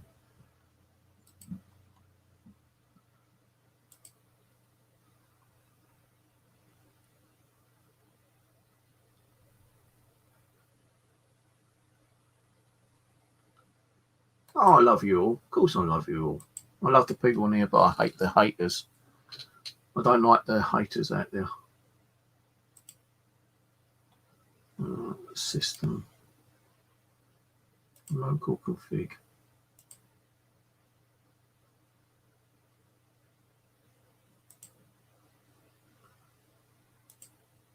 Remote config.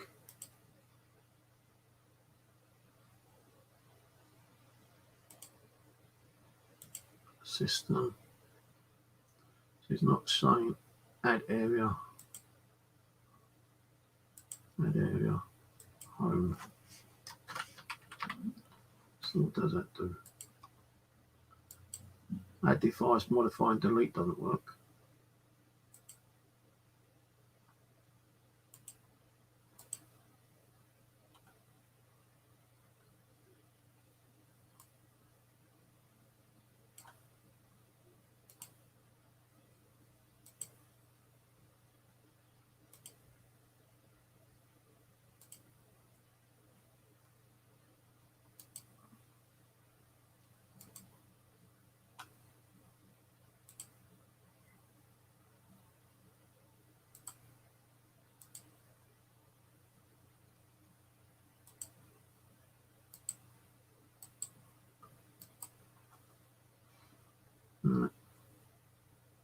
Advanced system device manager. Add device. Right, let's try this way.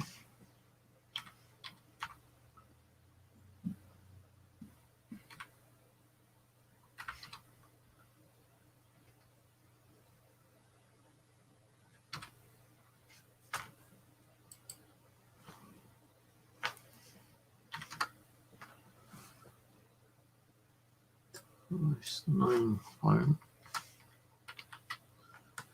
Port 80.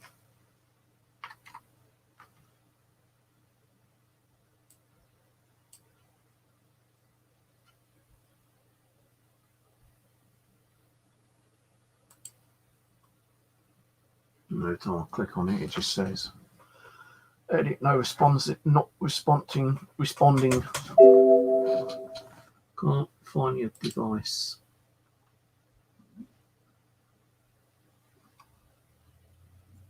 Maybe it's not even bloody connected to the internet. Should be though. But I don't know. So I don't know if the cable's connected or not.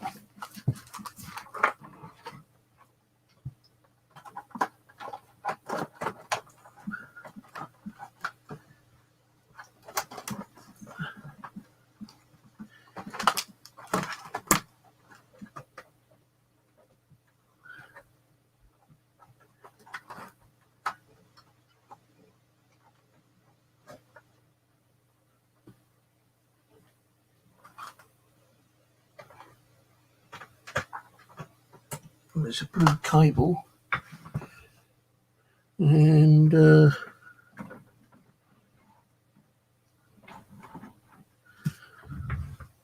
a minute.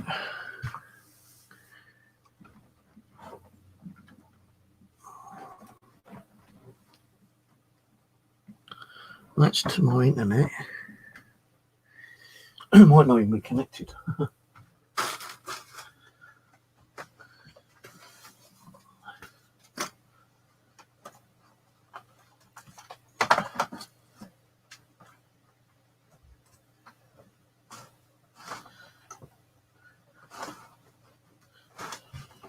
No, I ain't gonna do it that way. Shit.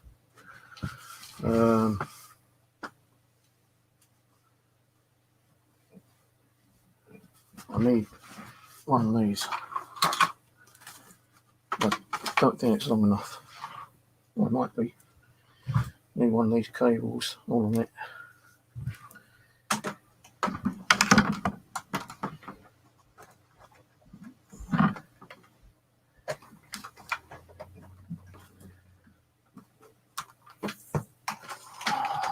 around the back of that. And put it into there. It's now running. Let's connect it up to the router.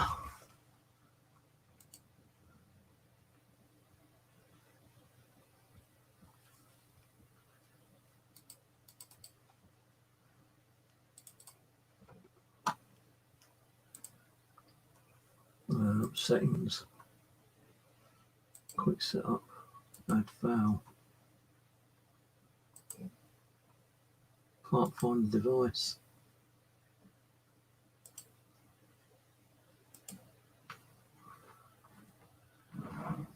Oh, it's under password.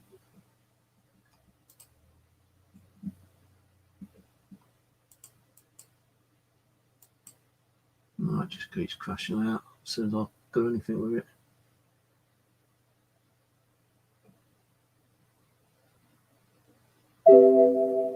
Can't find the device, it says.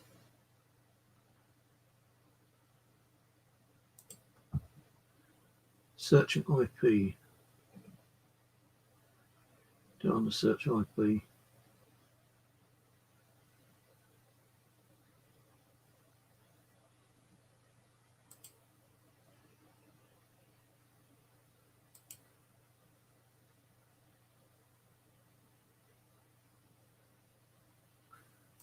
Every time I click on it, just like crashes out. It says not responding.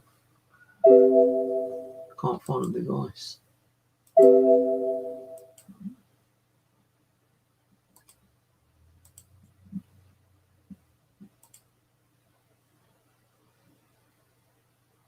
And when I type in the IP address manually, it's not picking it up.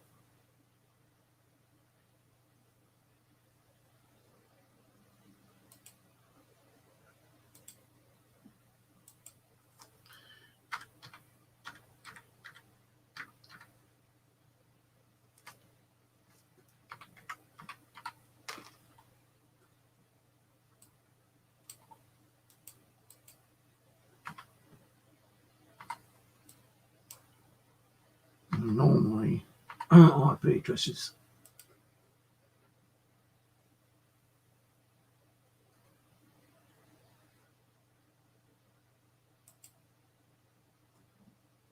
Nah, can't get it working. The only time I'm ever gonna get anything working is buying a new one.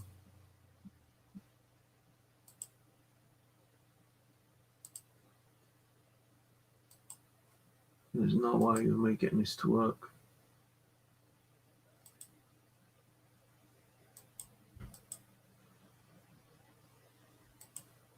No, I'm going to spend hours online trying to get the damn thing to work. I thought the original CMS would work, but it's not doing it. I'll go into settings and remove that. Clear. That device.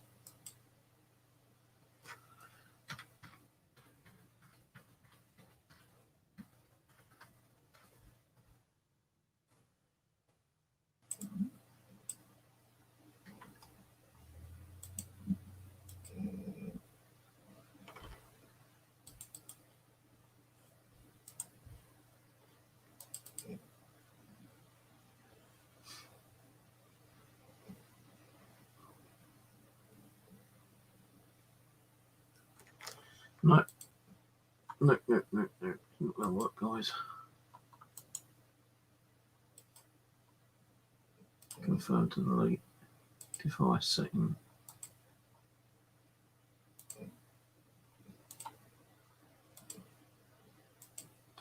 So normally if you go to add or in quick setup, it's not detecting it.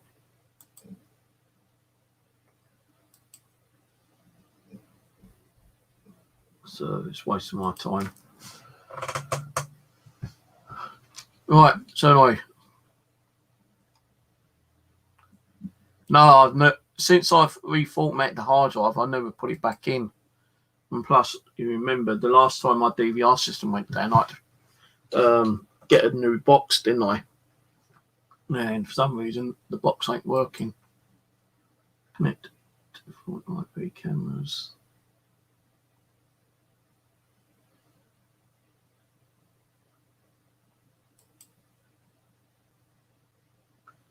So there's a Florian DVR box. It's not like the one I used to use.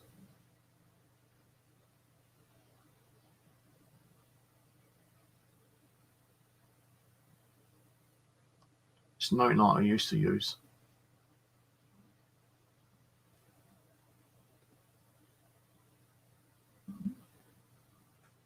It's a Florian box.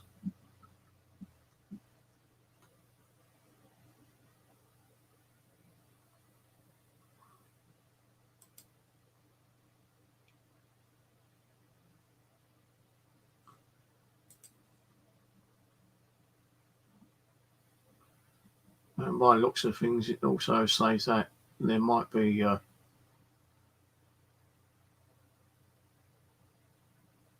Anycam IP software, but that's for mobile phone.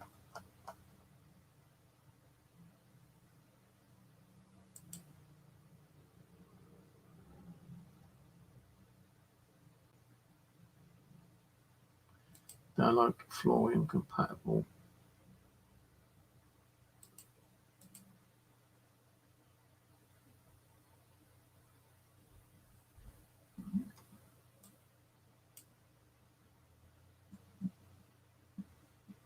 Let's try this software. I Spy. So I'm trying to download an older version of the CMS software, but it's not installing it.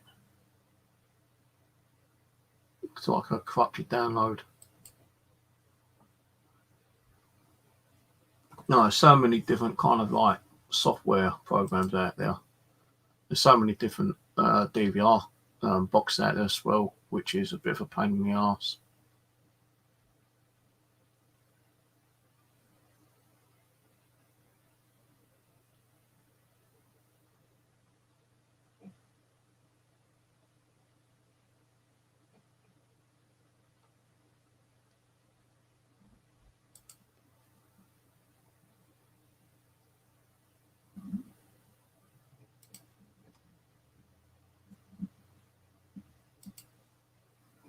I'm trying this IP software.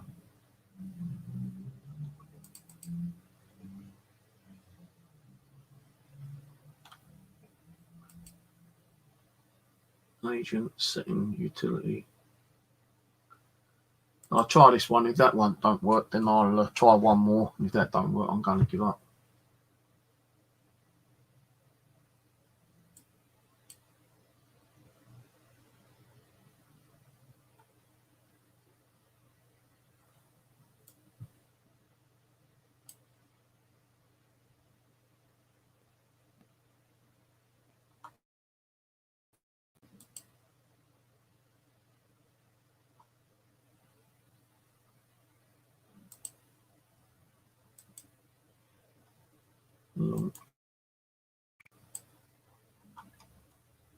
Wait for agent.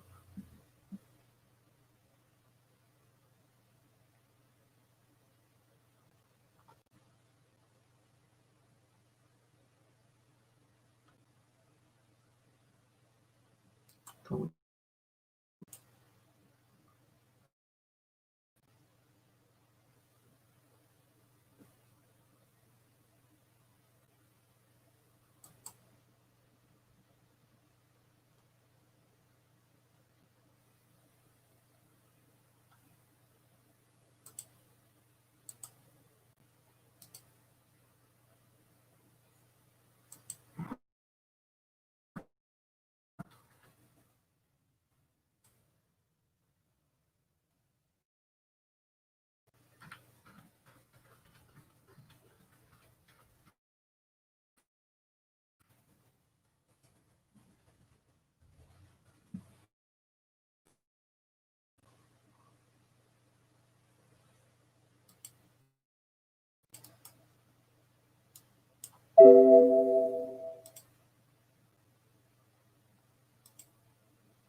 seconds. Right.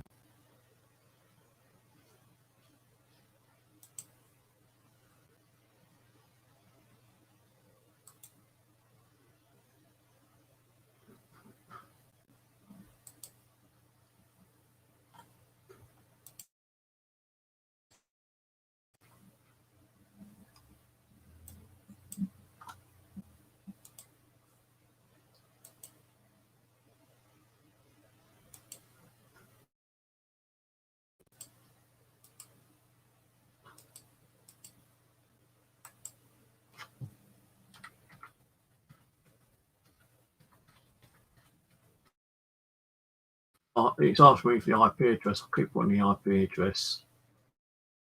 It's not doing that.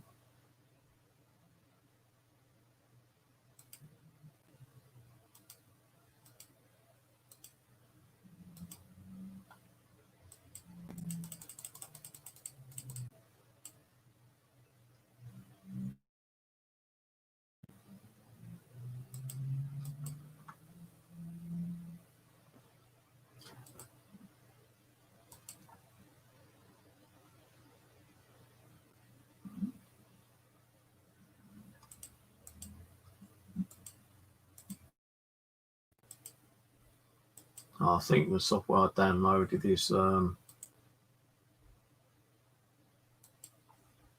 stuff that you use on for the internet kind of stuff.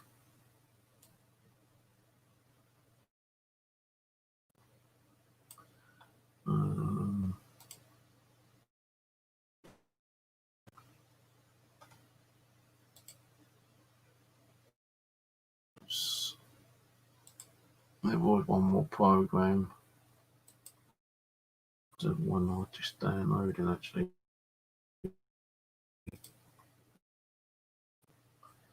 What one did I just try using? Yeah, I Spy. Nah, that don't work. If I think about it and feel like doing it, I'll mess around with it later in the weekend. Keep poncing around trying to get it working if it ain't working. I thought I Spy might work, but it don't. The two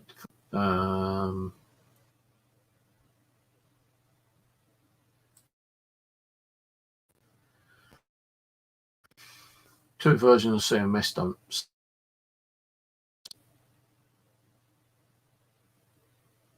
That's film.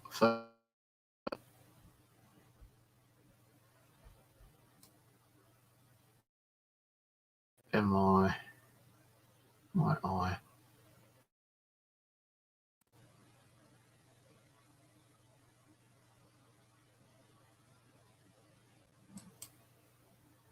Anycam. No, Anycam is like for web streaming.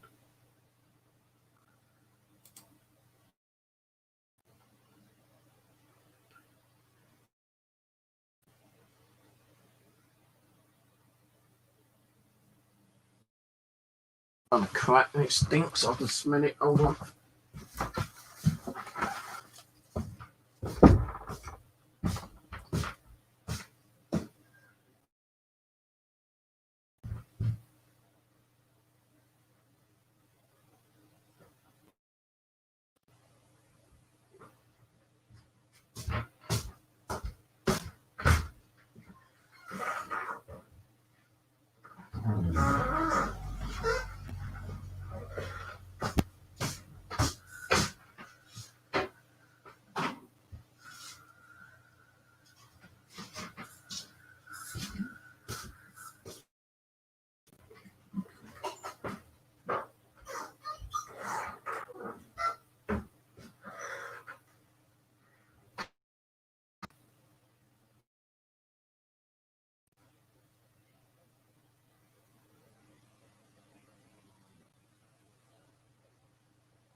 Yeah.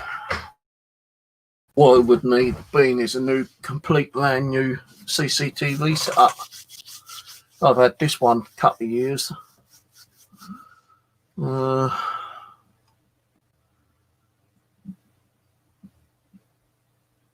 Yeah, talking about 200 quid for a new CCTV camera setup, to be honest with you. 8 camera one, which I don't have. I've got money, but that's put by for me new computer. I need to buy a new one because I have problems with this fucking computer sometimes. It just like crashes out and give me blue screen errors. No snow coming down here at the moment. No. I was trying to snow the other night though, but that might just be, comes up on my screen on the old CCTV.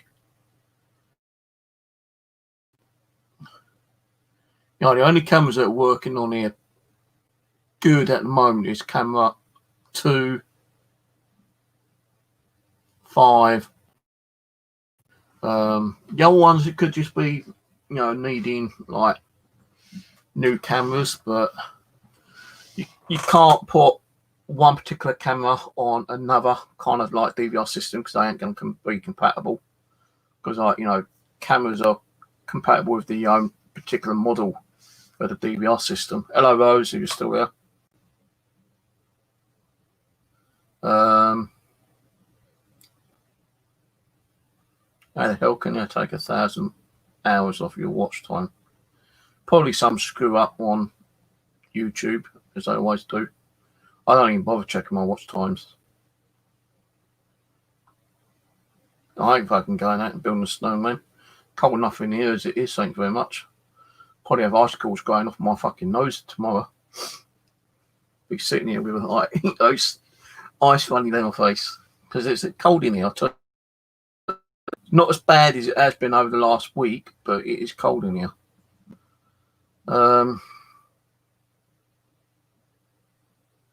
Yeah, so the system, 8 camera, talking about 200 quid, which I don't have, and that's just a wide one because like the wires tend to get to the door or across the door frame, and opening and shutting the door will fade the cables, and you have to keep buying cables constantly all the time.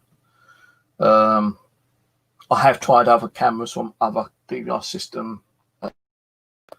I have 2 separate set-top boxes. One of them don't work with the hard drive. Where hard drive in it don't work, so there's a problem with the motherboard on that one. Won't even accept the hard drive. So that's the only one I've got left. I say it is working, but it's not working in the way that camera 4 keeps going on and off constantly. Doing my I've got wavy lines on camera 3 and 4 and on camera 2 as well. And that's because the power in the cameras ain't receiving the right amount of power.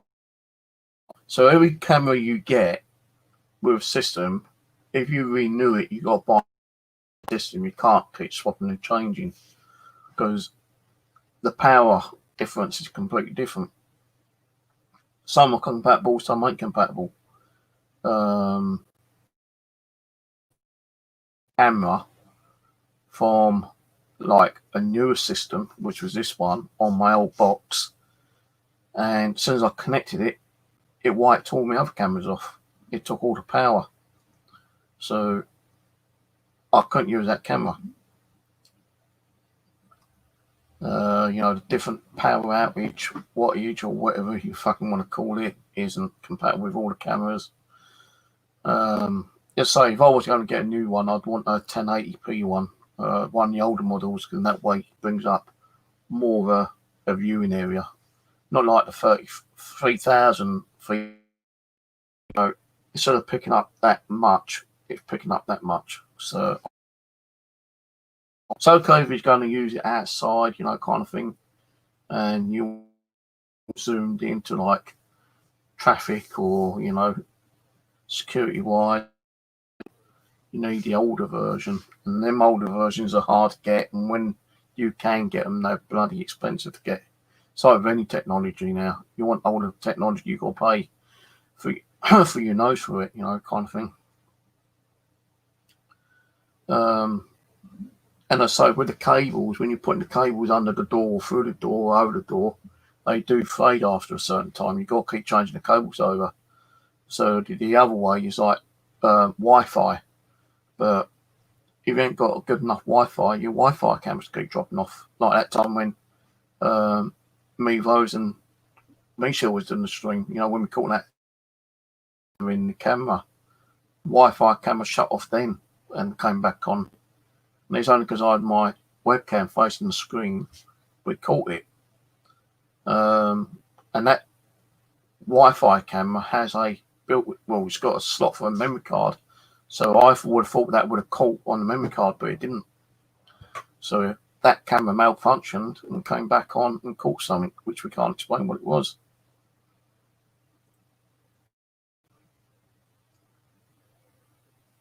So yeah, it's more like saving up for the money, getting a new system completely.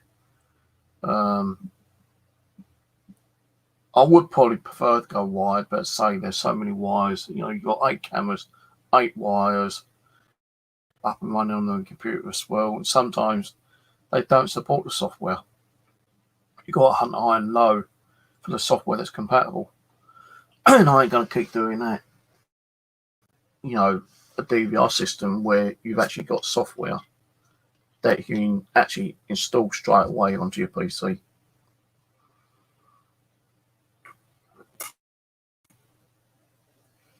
I still keep looking, finding if I can find. But I don't want to go back to the 4 camera. Be cheaper, yeah, of course it will, but you ain't going to get as much camera view in this we used to use, get a couple of years ago when we had the cameras up running 8 channel. I don't want to be going back to 4 channel because you could be missing stuff. But unless I get the money or get some help, I ain't going to be able to get one. Yeah, your crap. I don't know how your stomach digest your food like that. More air freshener that I've had to spray because you're worse than a humanoid one.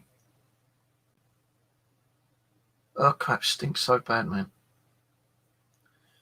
I don't feel enough. I'm just going to close down stream in a minute, actually. Still got a headache.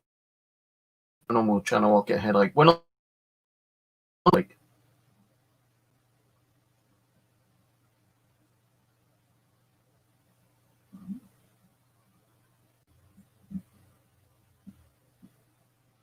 but yeah, camera 4 on, off and on, off and on, off and on. Drive me insane. Well, it's not driving me insane, it's just bloody annoying. Off and on, off and on, off and on.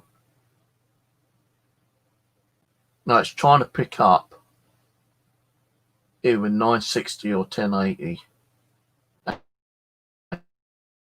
Out, it's just not. I think the camera itself is 40. I place it, and some of you guys might say, well, just I combine the new cameras with the cables.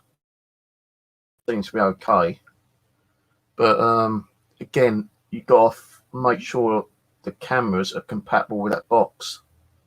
So if not, you've got to send those cameras back and try and get a refund on them. And a lot of people don't give that. I don't want your kitty. Thank you very much, Moonlight. I've got one. When she craps, it stinks.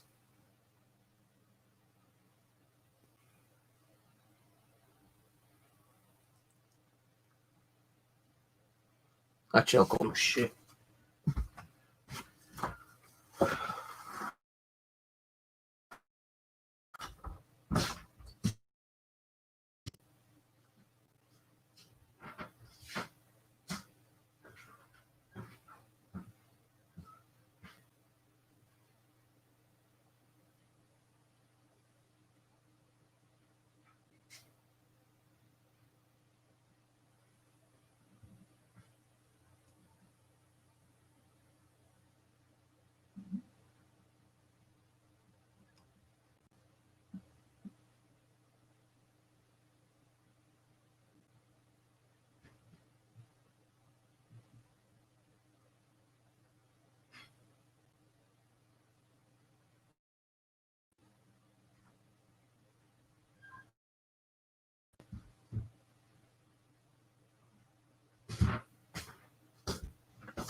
And the other thing is, I'm not doing any live streams with ghost hunting games because there's no one out there who will play ghost hunting games with me.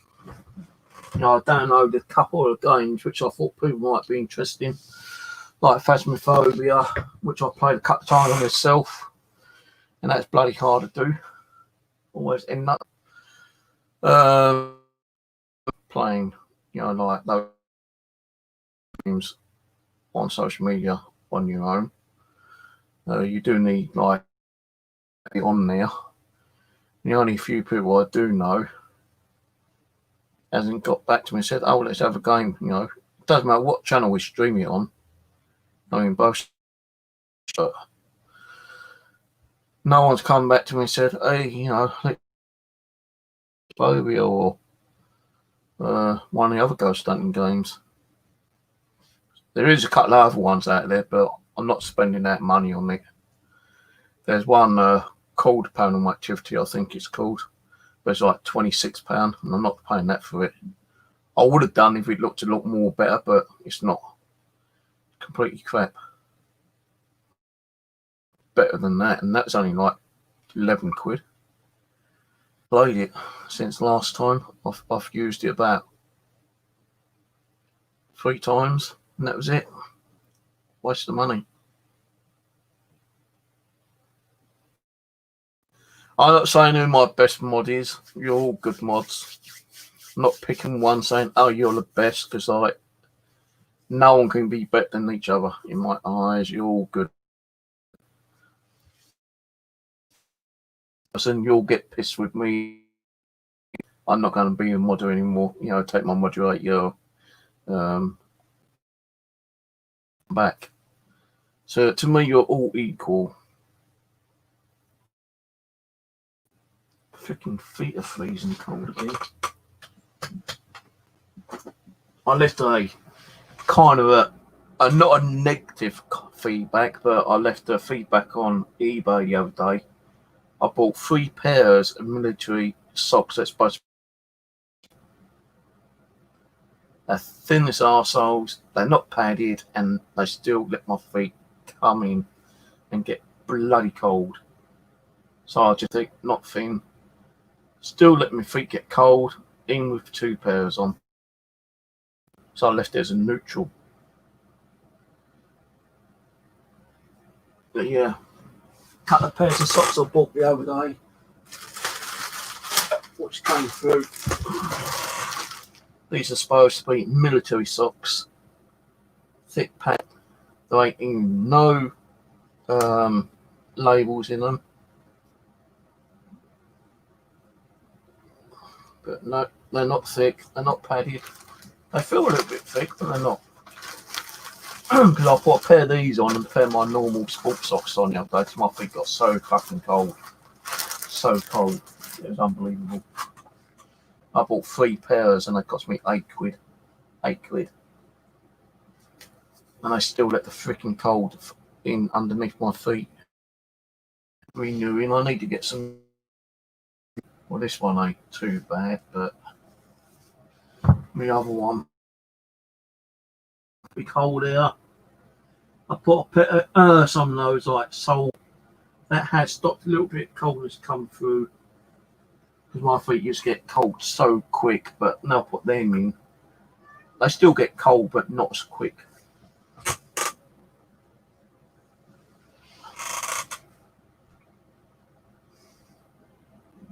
Shut up, I fed you.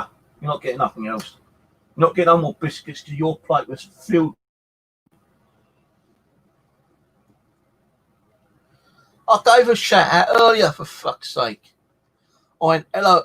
Right, I said, right, okay, the shout out, because that other guy, Mike Ox Mills, said, give us a shout out. So I said, I'll give you all a shout out. So I said, hello to Love TV, Ian. Come on, so if private Tomcat, sorry if I didn't say shout out, hello to you. So hello, private Tomcat, Angela, Jane,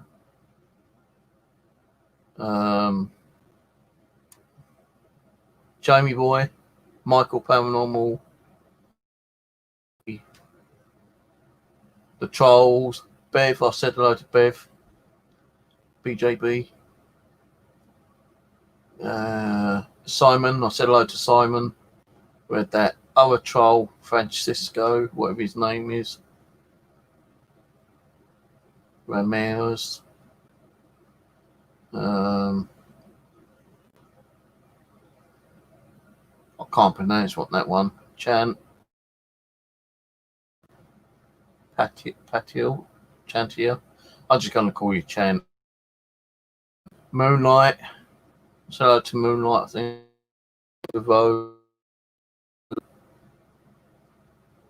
Said hello to Angela.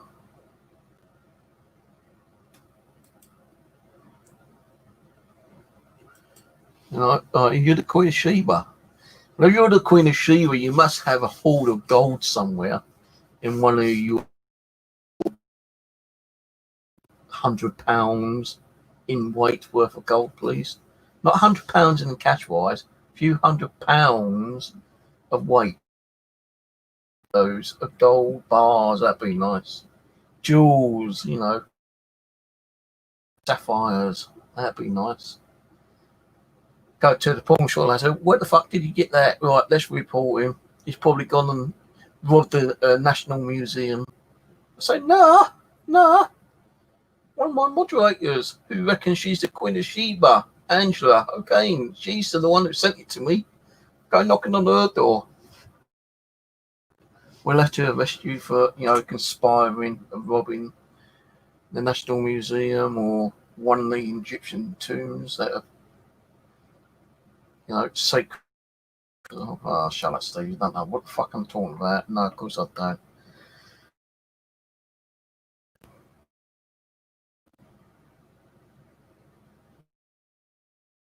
Back to restrictions, please. You know, when this all started off, I wasn't worried about going out. 10p. I'll tell you, I used to remember when 10p was a lot of fucking money. You know, go down, get the old blackjacks and soup, fruit salad sweets. Used to go, Mum, can I have 10p? What for? Go and buy some sweets. Don't go and spend one down the shops or up the shops, depending on what ones I went to. You know, go and get some blackjacks, fruit salad. No, you couldn't buy much with 10p. 10p was like, you know, wow, I got some sweets today, yeah. You know, how much do you used to get for school? Not freaking lot. Look how much they get now, kids nowadays. No, when I used to go to the shop, if I was going to the post office and I wanted to get some dinner, so myself to get, you know, cooking or baking any dinner, I used to go to, I still do, you know, when I go to the shops. So nowadays, you know, chicken and so nowadays, you know, 3 or 4 quid used to be a week's school meal money, you know. I can't even remember how much school meal money was, to be honest with you. But, you know, a £5 a day to go and get something to eat. We used to get like 10p a week.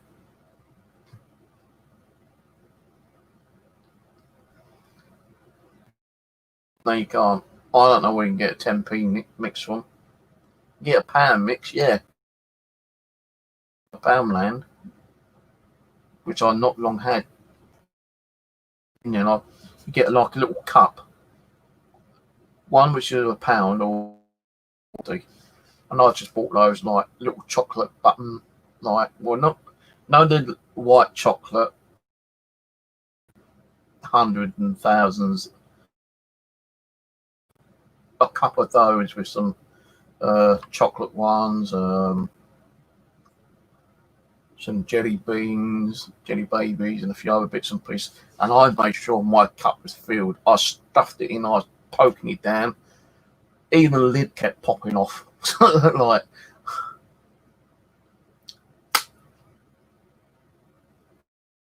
I managed to get the lid on. But yeah, you go to a pound out there. Sometimes, if you use that cup, you get more than you get in the bloody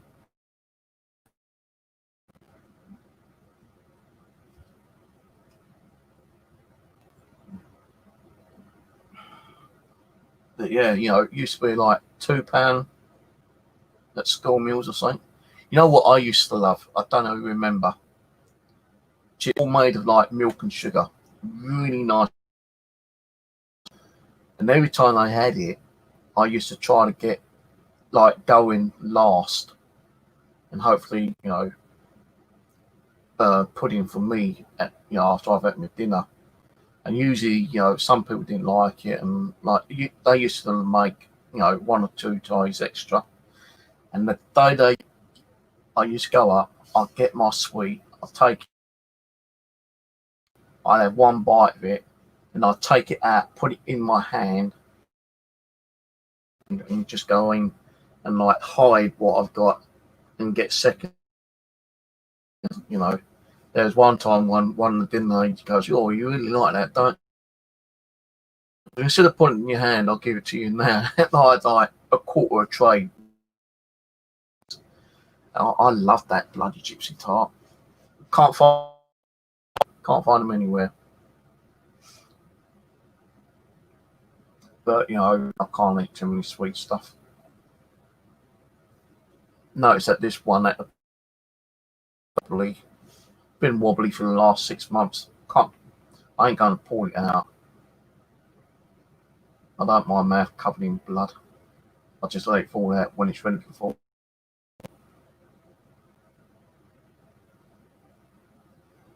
But I want to eat carrots. I want to eat broccoli. I used to hate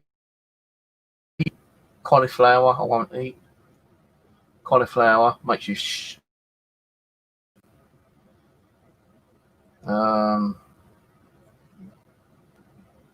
what's the other one? Rhubarb. I like rhubarb. I used to hate rhubarb, but pie, used to be quite nice. Rhubarb and custard at school. Oh yeah, man. What else don't I like? Cabbage. I don't really like cabbage, but I have eaten cabbage in like a salad, on top of a kebab. What's wrong with cauliflower? It makes you shit, man. Every time you fart, Christ, it's like 20 times worse. The cat stinks when she farts. Jesus, man. And cauliflower, cabbage, broccoli, none of that I can't eat. Carrots, I'm allergic to. Makes me sick. Even though when I had all my hamsters, I had to feed them carrots. But every time I carried carrots, it made my hands itch.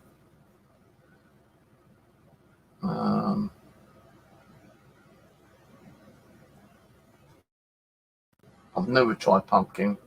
Don't think I'd like to eat pumpkin, actually. Turnips I can't eat. Bean sprouts I will eat in a restaurant, or because my ex-wife used to make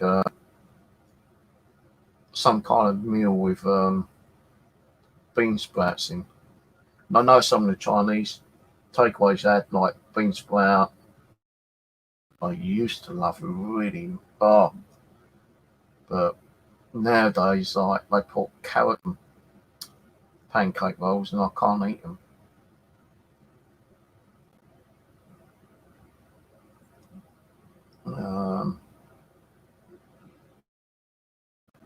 Beetroot I can't eat. Can't stand beetroot.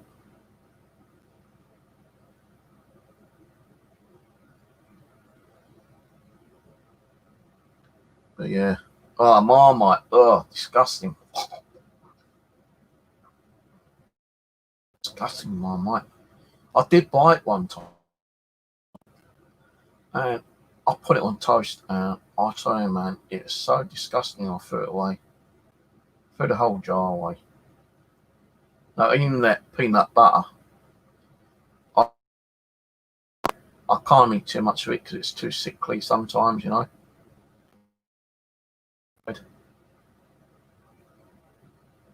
Even the chocolate spread sometimes is a bit too sickly for me.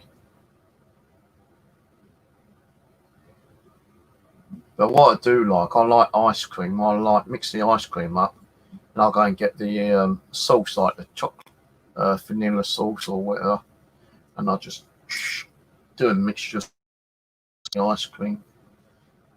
And if I ain't got that or cola, I'll make myself an ice cream float. Oh man, ice cream in a cup and top it up with Coca-Cola. Lovely.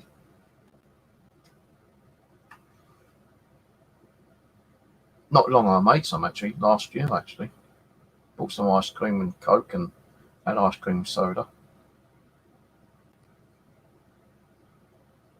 Not tried Greek yogurt. I do like yogurt, but I've not tried Greek yogurt. Bananas I like, apples, pears. I'm not too keen on pears. Yeah, I do eat pears, but not in a very long time. But apples in my fridge from like 4 or 5 months ago.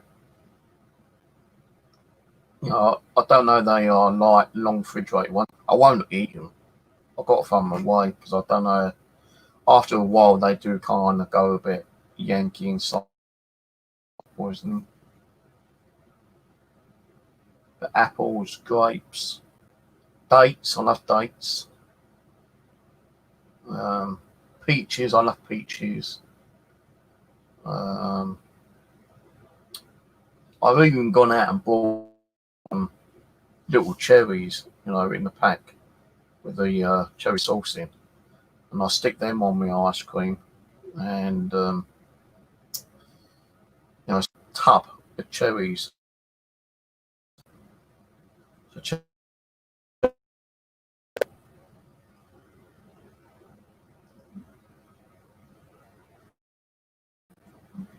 when I go to Streatham, there's a shop across the road with a bus for 5-10 minutes. I just nip in there and you buy like a pack, which is like 2 rows of dates for like 99p. And that lasts me, each packet lasts me a couple of days. No, it's a bit of a side, but I like dates.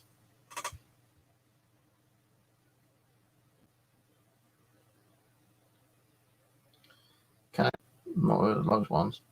I've got a candy floss machine, which I'll start using again in the summer. I wanted to get myself a slush puppy kind of machine. 50 quid, I think, 200 quid.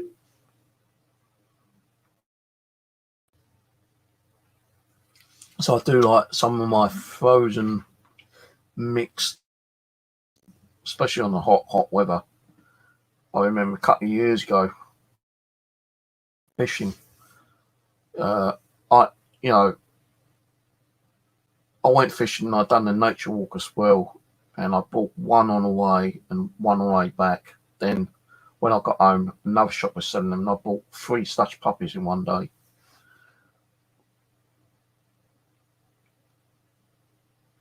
As to sending Rubik cubes, Rubik cube never did take off. It did, but you know, for 2p.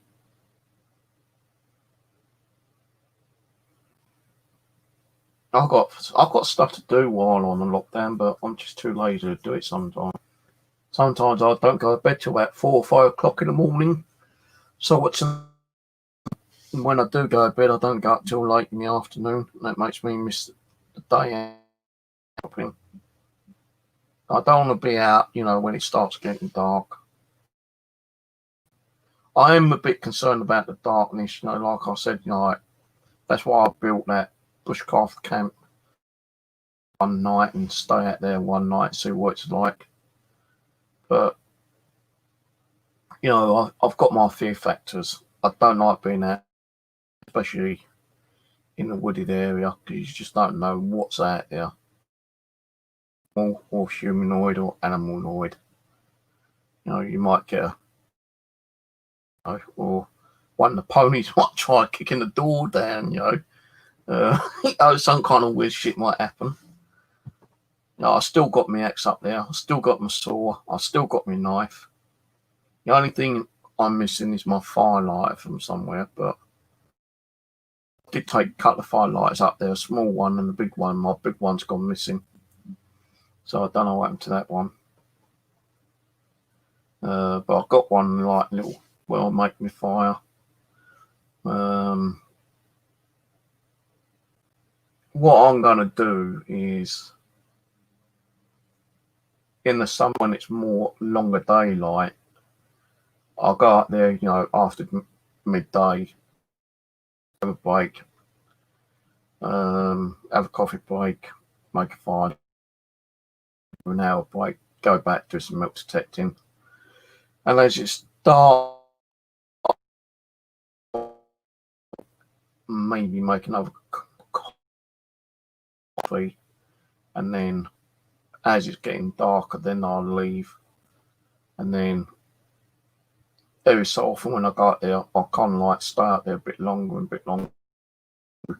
past like, the very dark hour, being 8, 9 o'clock or whatever, 10 o'clock. And then, stay overnight, one night. The only thing I don't really want to do is anything kind of paranormal up there, especially at night time. Even the ghost box, because I just don't know what's in there. I've already caught a possible apparition on my wildlife cam up there. A few of you have seen it and said, yeah, that looks like, a woman standing outside my cabin shelter that I built. All right, catch you later, Moonlight. Thanks for coming on. Cheers. Have a good night. Have a good weekend. I think it's now the weekend soon, isn't it? Is it Friday today? So I don't even know what fucking day it is. Have a good weekend. Keep safe.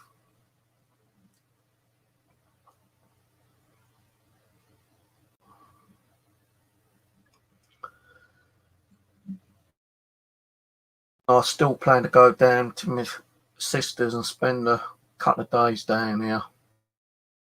I was out for the cat, so you can have plenty of food, water, food and water thingamajigs. Where what's that called? Food. It's called now. Food dispenser things. But they're bloody like 30, 40 quid each. I might try to get my daughter to come over or my son a couple of days when I'm down at me.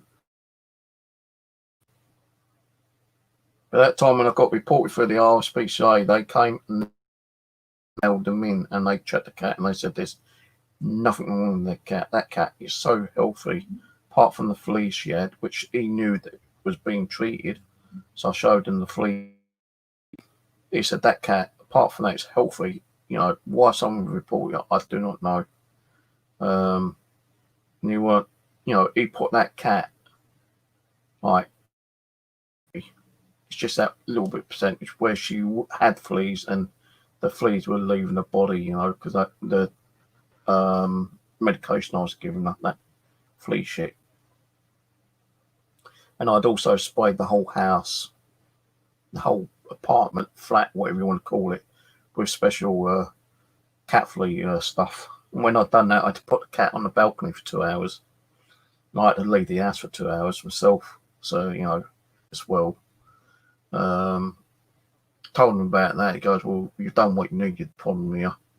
Just waste your time, my time. And they put that on record as well. And that was that, kind of thing. That's such a tough, actually. Why did I bring that up? Yeah, because if I do go, I said to him, if I go out, what's the longest amount of time I can be out? That cat can be on its own for over 48 hours. Try to be back within like 3 days. Because I said to him, if I went down to visit my sister for a couple of days, would that harm the cat? He goes, no, it wouldn't. Actually, at the moment, yeah. And his cats were going through the same situation. At the time of the year when, fleas can affect cats. And when I asked him about, going out, he goes, look, you can be out 2 days, 2 nights. No more than 72 hours. if you're going to be out 72 hours, get a neighbour or family member, or put it in the cat zone for a few days. It's going to cost you that way. It'd be cheaper for, you ask your neighbour. Locks on my doors, living room door, this door, kitchen door, hallway cabinet door, and I'll ask my neighbour, so that way, they ain't going to poke around. Because my neighbour, the Chinese neighbour, cost a hall, and sometimes her cat won't eat a certain food, and instead of throwing it away, doorstep, and several times I've been to the doorstep and seen cat food sitting there, because she doesn't throw it away. She knows that my cat will probably eat it. Some of the food she's left there, but it's all like new still stuff, because she's got like white albino Persian cat, and she said her cat is fussy. I've never kind of like repaid them back, so I've not had the money to, the amount of food she's left before, probably in money ties wise, she's probably left me about at least 30 quid worth of cat food in the past. And I'd like to get her something back, but just ain't had the money to buy the cat anything, any of it was a cheap scratch frame or some cat toys, kind of thing. But, it's on the odd occasion, that she might leave your couple of pouches of cat food or a couple of tins where she's tried different food for a cat. Yeah, 8 hours. As long as she's got plenty of food and drink, it's clean. When I leave, then there's no problem. So I could go out on a Friday night and come back on a Sunday. As long as I'm back on a Sunday, no problem.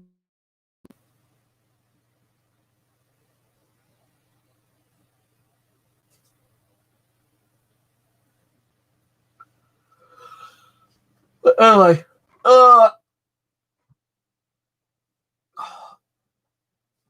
still having problems. What the hell's wrong with it? 1 minute's giving me a lot of pain, next minute's not giving me no pain, Got a phone call from his son Thursday. Not a lot, just got to go out and do some bits and pieces, go to the post office and get some stamps. So I had to send out some forms. Probably might do a little bit of shopping, I don't know. Wondering if you want me to come up and bring your mattress up with you, because my son's bought me a new bed mattress, which is one of those it's a bit like my cushion I bought, memory foam. And I said, well, I could do with it, but I can wait. I said, well, when's your next day off? And he goes, Saturday. I said,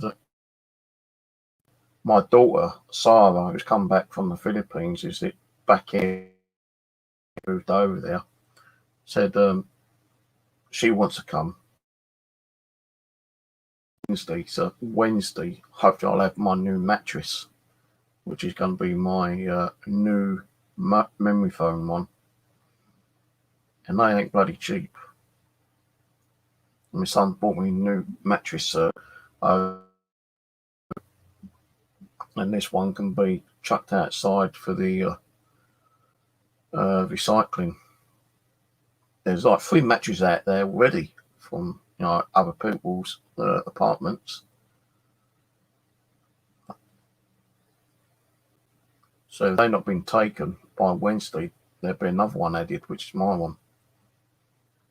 Complete bed, with drawers underneath. I said, my bed has got drawers. The bed, I just need a new mattress. So he goes, well, I've got one, and he told me the price, and I thought, okay, well, yeah, the one I want to get you is practically exactly the same, just a slightly different band number, but they've got a sale on at the moment, and it's like just under half price, so I want to get you one of those. And it's bloody expensive, I'll tell you. It's not a cheap model either. A new mattress won't sleep. Now, every chair I sit on, I'm always getting sore backside, but since I bought the marathon pillar and sitting on there, my backside's not been too bad. I've not been aching. I'm not sliding off the chair like I was on that fucking thing over there.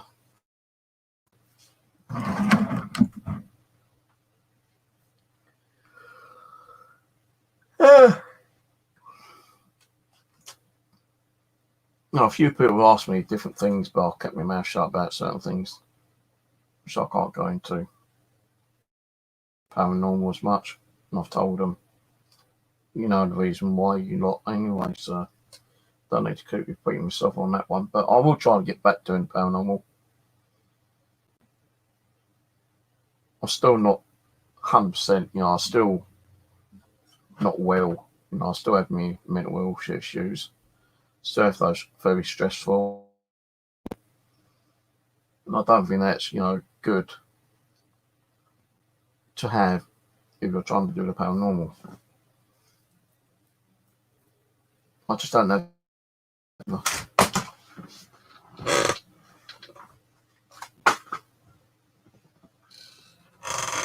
Right. Well, I'm going to shoot off. Not had nothing to eat today apart from half a packet of biscuit. I don't feel like cooking anything, so I'll probably just sit here and have a cut. But I do have pork belly strips, which I'll cook tomorrow with mushrooms and Mexican fried rice. Cover that with gravy. That's my tomorrow's meal. Tonight it's just going to be some crisp and probably chicken slice, ham kind of stuff, and maybe some cheese. And chicken with crackers. You know, I might do that actually, crackers. Or I might make a sandwich. I've still got some bread, so I might make a cheese and chicken sandwich. I used to cook or make anything really, so I might just have a couple of packets of crisps. Last night I had that, about 4 packets of crisps, cheese and chicken slice, and a few chocolate bars. That's what I had yesterday. I was planning to cook the belly pork strips, but bothered tonight. So I'm definitely going to do that, because otherwise that pork's going to go bad. That's like £3 down the drain otherwise. And the mushrooms, some people say mushrooms can't go off. They can go off. They can go bad rather quickly. So I've got one of those ones, which is like, I think it's only like, I can't even remember much they are now. About £1.50, I think, for a box of mushrooms. So they'll be fried up with the pork tomorrow. And then I'll cook some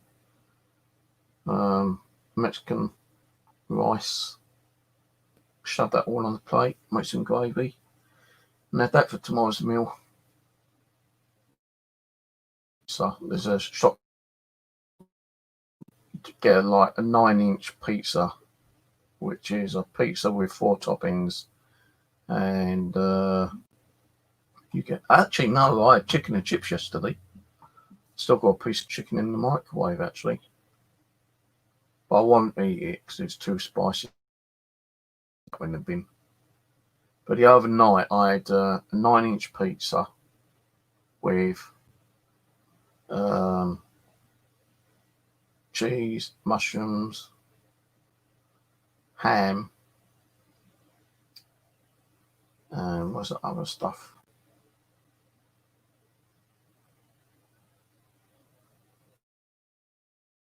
Sweet corn, the other one. But anyway, I had a 9-inch pizza with 3 pieces of garlic bread at $4.99. Then they was doing a special 50. So pizza, garlic bread, and chicken wings the other night. And I plan to have that, because that fills me up more than like a kebab does. You know, kebab. I normally spend £7.50 on a chicken kebab, but that doesn't really fill me up that much, even though it's a large one. That piece. So I might have one of those again next week.